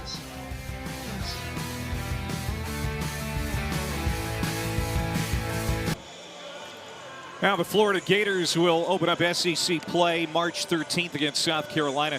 It's amazing when you look at the teams that Florida avoids this season. They're not going to face the likes of Texas, Mississippi State, Tennessee, Vanderbilt. Another team that they don't play, not in the top 25 right now, but the Commodores could be at some point this year. So sometimes it's almost as important on who you don't play as who you do. Yeah, I think they're okay missing those, but here's where they go. And I think this is important too. They go to LSU, they go to Oklahoma, who's had a great start. They go to Georgia, they go to Arkansas. So you missed some good ones, but you got a few challenges on the road this year. Jack Durso, a freshman left-hander, comes out of the pen for Miami as this inning has gone sideways. 4-run inning for Florida. As they lead at 6-2, it was tied coming into the inning, and Florida has opened it up. Jack Durso out of New York. He's from Long Island. The left-hander will try to get out here, get Miami in the dugout. They still have a couple of cracks at the plate in the 8th and 9th inning, and we talked about the offense for Miami. They can be dangerous.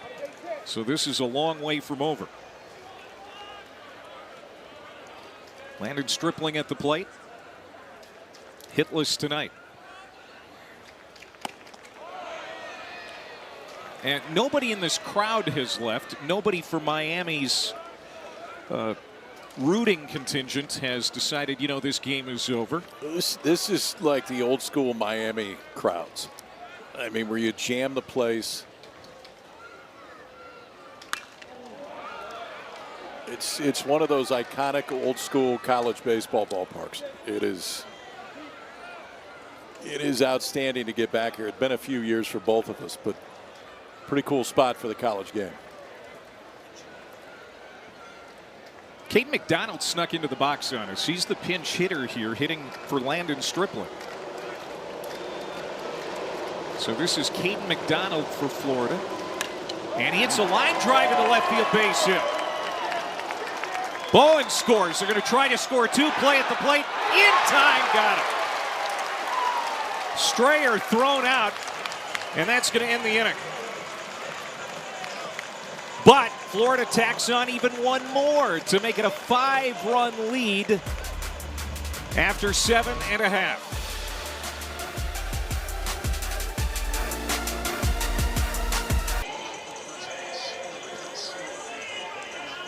Big inning for Florida in the top of the 8th inning as they score 5 times to make it 7-2 in Game 1 of this series between these longtime rivals. The Gators trying to extend their winning streak to 10. They have won 9 in a row after losing the season opener to UAB. Going from 3rd to 1st, Ethan Surwick, and now Sam Miller in the ball game at 3rd base for the Gators. And one of the Achilles heels for Miami, and it might not be a season-long Achilles heels, but it reared its ugly head here that last inning. It's the bullpen. Yeah. Miami's got some things to figure out in that pen. Yeah, they're just not quite sure yet. And they're not full strength, and they won't be for another 3 weeks or so. And I think at that point you can really start to judge what the bullpen will look like. But for now, it really feels like if Miami pitches, Miami's got a chance to be pretty darn good because they're going to hit. Forget the offensive numbers tonight. They faced 2 guys throwing 99 with real stuff. Like they're going to shut down most offenses. They will hit. It's just how far can that pitching staff take you? Jackson Barberry came on in the 6th inning. He's still pitching for Florida. Michael Torres, Daniel Cuvée, and Alex Sosa, 2, 3, and 4. here in the 8th inning for Miami, as they need to score a bunch now. Not to their best start in 13 years, but up against it here. Undefeated coming in 10-0.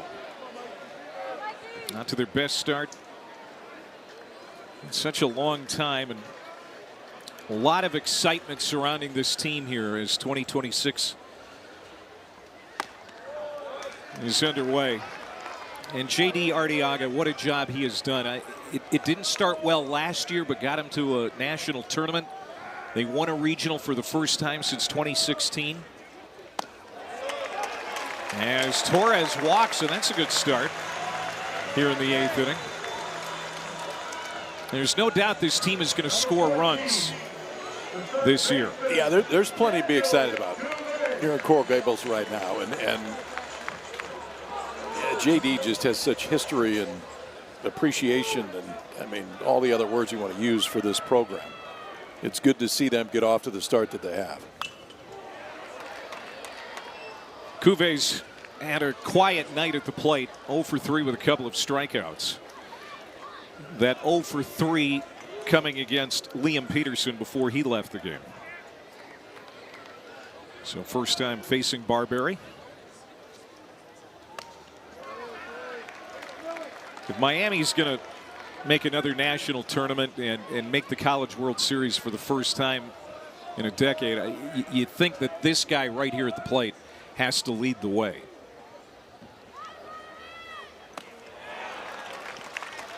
And history says he's going to. I mean, he's off to a great start this year. 6 home runs. That's tied for the top home run hitter in the entire country right now. He, Rock Chalosky, and a few others.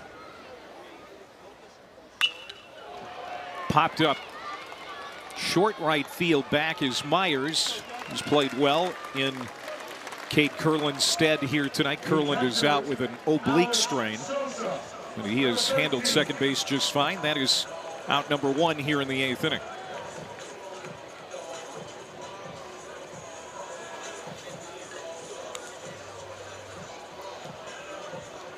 Sosa made that nice play, keeping his foot on home plate last inning.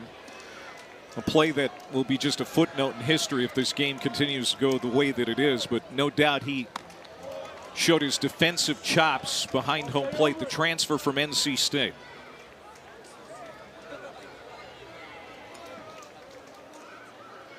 From Vieira, Florida, grew up rooting for the Canes.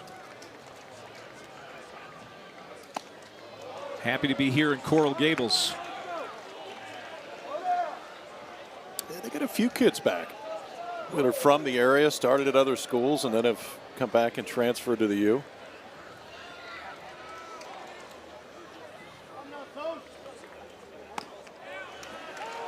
Two balls and a strike to Sosa, who a week ago tonight hit a grand slam off the parking garage in right field. He had 6 RBIs in that game against Lafayette. He put up a lot of big numbers against Lafayette.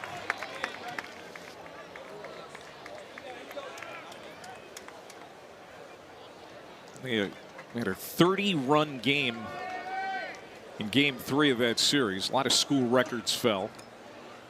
And a 5-home-run inning.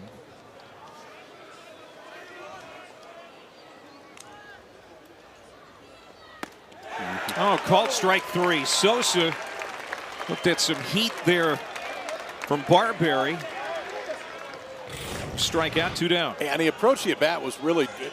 First pitch breaking ball out of the zone, and then just all fastballs at the top of the zone, which is what Barberry's trying to do. Is with that fastball that's lived between 97 and 99 the entire night. Stay right at the absolute top of the zone and dare guys to lay off of it. Williams has had a good night, a couple of hits, including an RBI, but he's going to sky this one to right field, and that's going to end the inning. So a leadoff walk to Torres, but Barberry strands him, and we have played 8. We head to the 9th in Coral Gables, 7-2 Florida.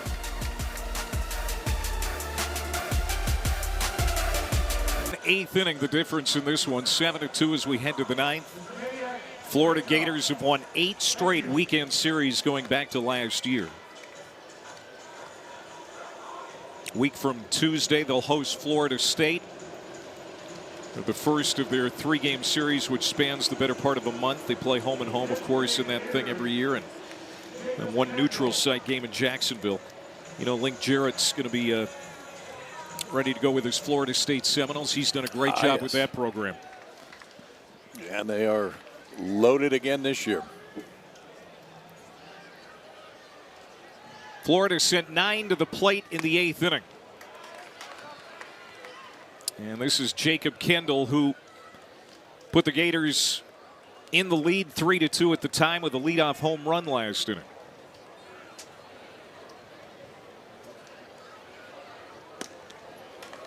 Kevin O'Sullivan wasn't completely sure at 9:30 this morning if Kendall would be in the lineup. He was leaning that way. He made a right decision. Yeah, and he wanted to try to load it up at the bottom with a couple left-handers because he thought the approach against Siskar was better from the left-handed side. Swung out and missed. And Jack Durso gets the strikeout for out number 1.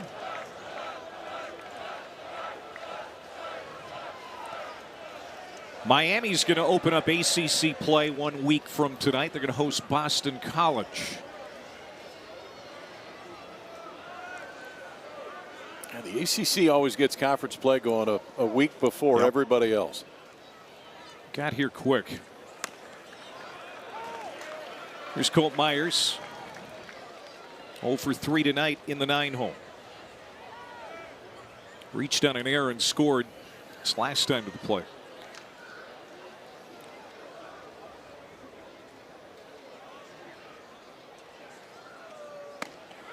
Miami was picked 8th in the ACC preseason poll.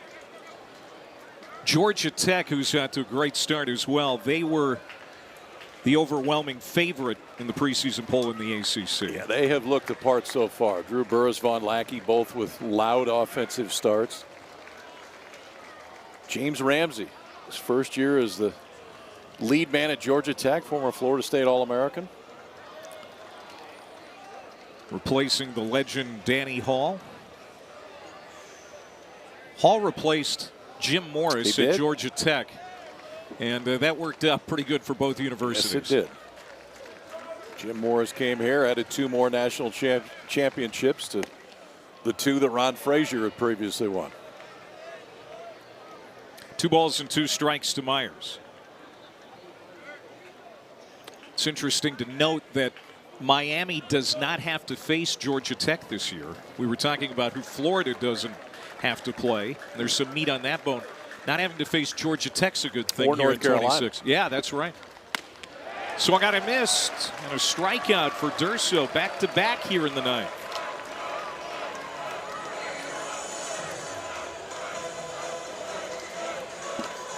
Yeah, in years past, you wouldn't go to the schedule as much and look and see who teams weren't going to play because they were pretty much going to play everybody within the league, so you didn't have to worry about it. Now it's a bigger deal. These monster leagues. Sea to shining sea. These cross-conference leagues, it makes travel extremely hard.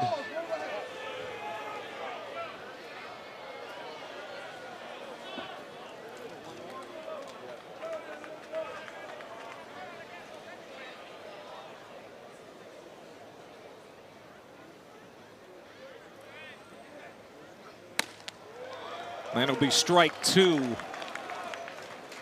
to Kyle Jones.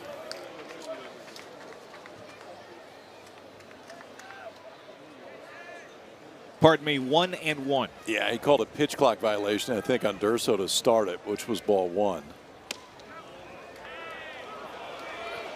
A few of those still in attendance wearing orange to provide their feedback to that call. Yeah, Travis Carlson's been on the receiving end of some abuse here tonight from the home crowd.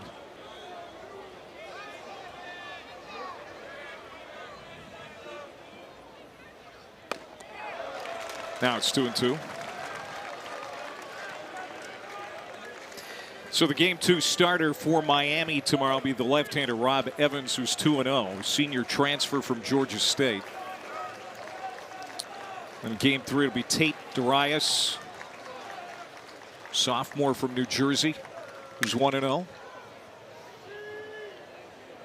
He's pitched well, 14 strikeouts in just 8 innings so far. So Miami's going to hope that, they can continue to get good starting pitching. They certainly did tonight.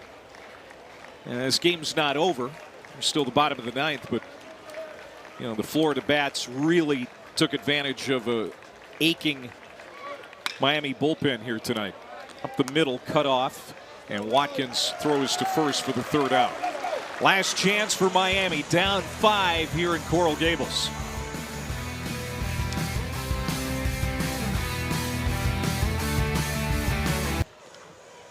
Now we'll see if Miami can get those bats, which have been so hot for the first couple of weeks of the season, heated up again. They need 5 to tie. And Jackson Barberry stays in the game for Florida. He has been outstanding, coming out in relief in the 6th. After Liam Peterson left, he went 5 2/3 tonight. Barberry 2 1/3, no runs, 1 hit, walked 1, and has struck out 2. Facing Brylan West, Alonso Alvarez, and Dylan Dubovnik. Those are the scheduled hitters for Miami.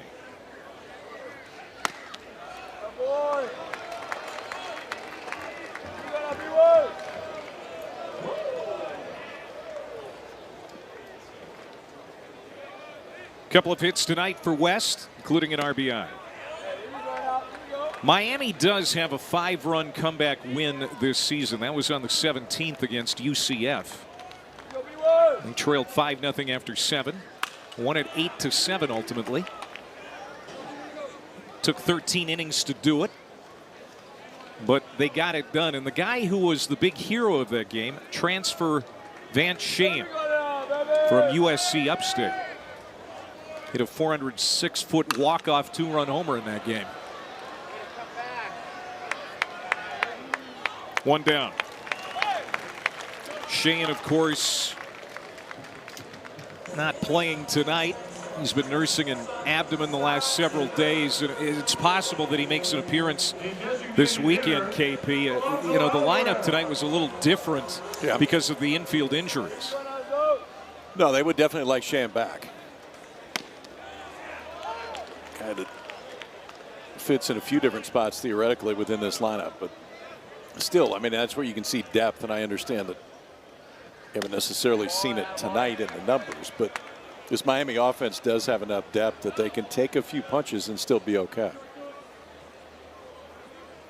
A couple of strikeouts for Alvarez. He's 0 for 3. Ground ball, and it's backhanded. Miller can't stay with it. Remember, Miller came in last inning at 3rd base. That's the first shot he has seen, and that was a tough play. Yeah, and it's a ball at 3rd base you're not really expecting either. The backside ground ball from the left-handed hitter. Then he had to go backhand side, and he got caught in it in between. But there's a lot that makes that play difficult. You got to glove it perfectly to have a chance. Couldn't, and the Canes have a base runner. So the freshman Alvarez gets it started. He's aboard at first for Dubovnik.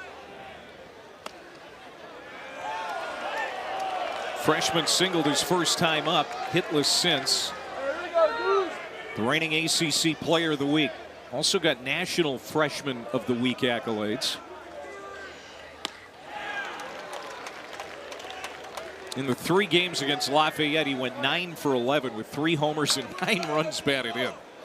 That's worthy of accolades.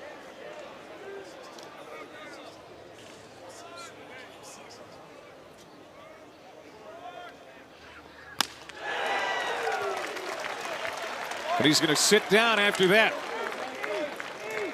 Barberry has really been sharp out of the Florida pen. 2 down, and now Miami's down to its last out. Yeah, and you look at it moving forward for the series, too. Goal number 1 for game 1's to win it. But secondly, Florida looks like they'll get through it just using 1 bullpen arm. Sets them up well for the balance of the weekend. Kean Copeland Transfer from Miami-Dade College is going to be the pinch hitter here for Miami. Runner goes, no throw. Alvarez at second base with 2 down.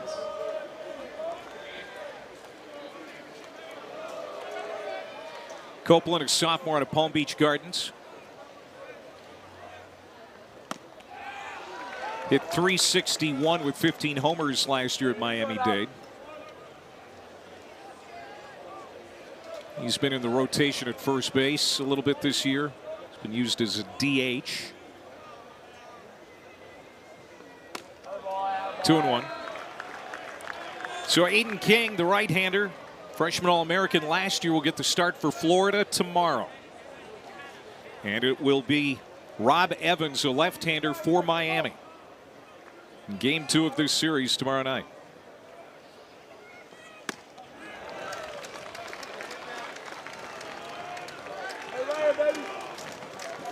Florida has struck out 11 hitters in that Miami lineup tonight.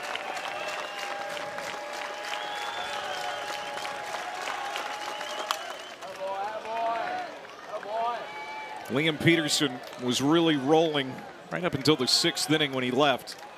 And Barberry has been a lockdown pitcher tonight out of that Florida bullpen.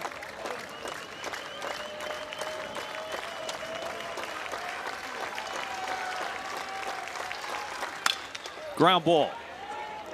Could end the game. Lawson, tough throw, made it look easy. And the ball game is over. Game 1 goes to Florida. They win it 7-2 as Liam Peterson will get the victory. Yeah, one of those where the final score is going to look a little bit misleading, but it was a Jacob Kendall solo home run in the 8th. Started a 5-run 8th for the Gators, and they win Game 1 on the road. Great way to start the college baseball season on the ACC network. Number 10, Florida wins it tonight here in Coral Gables over the Hurricanes 7-2. For Kyle Peterson and our entire crew, I'm Clay Matvick. We hope you enjoyed it. So long from Miami.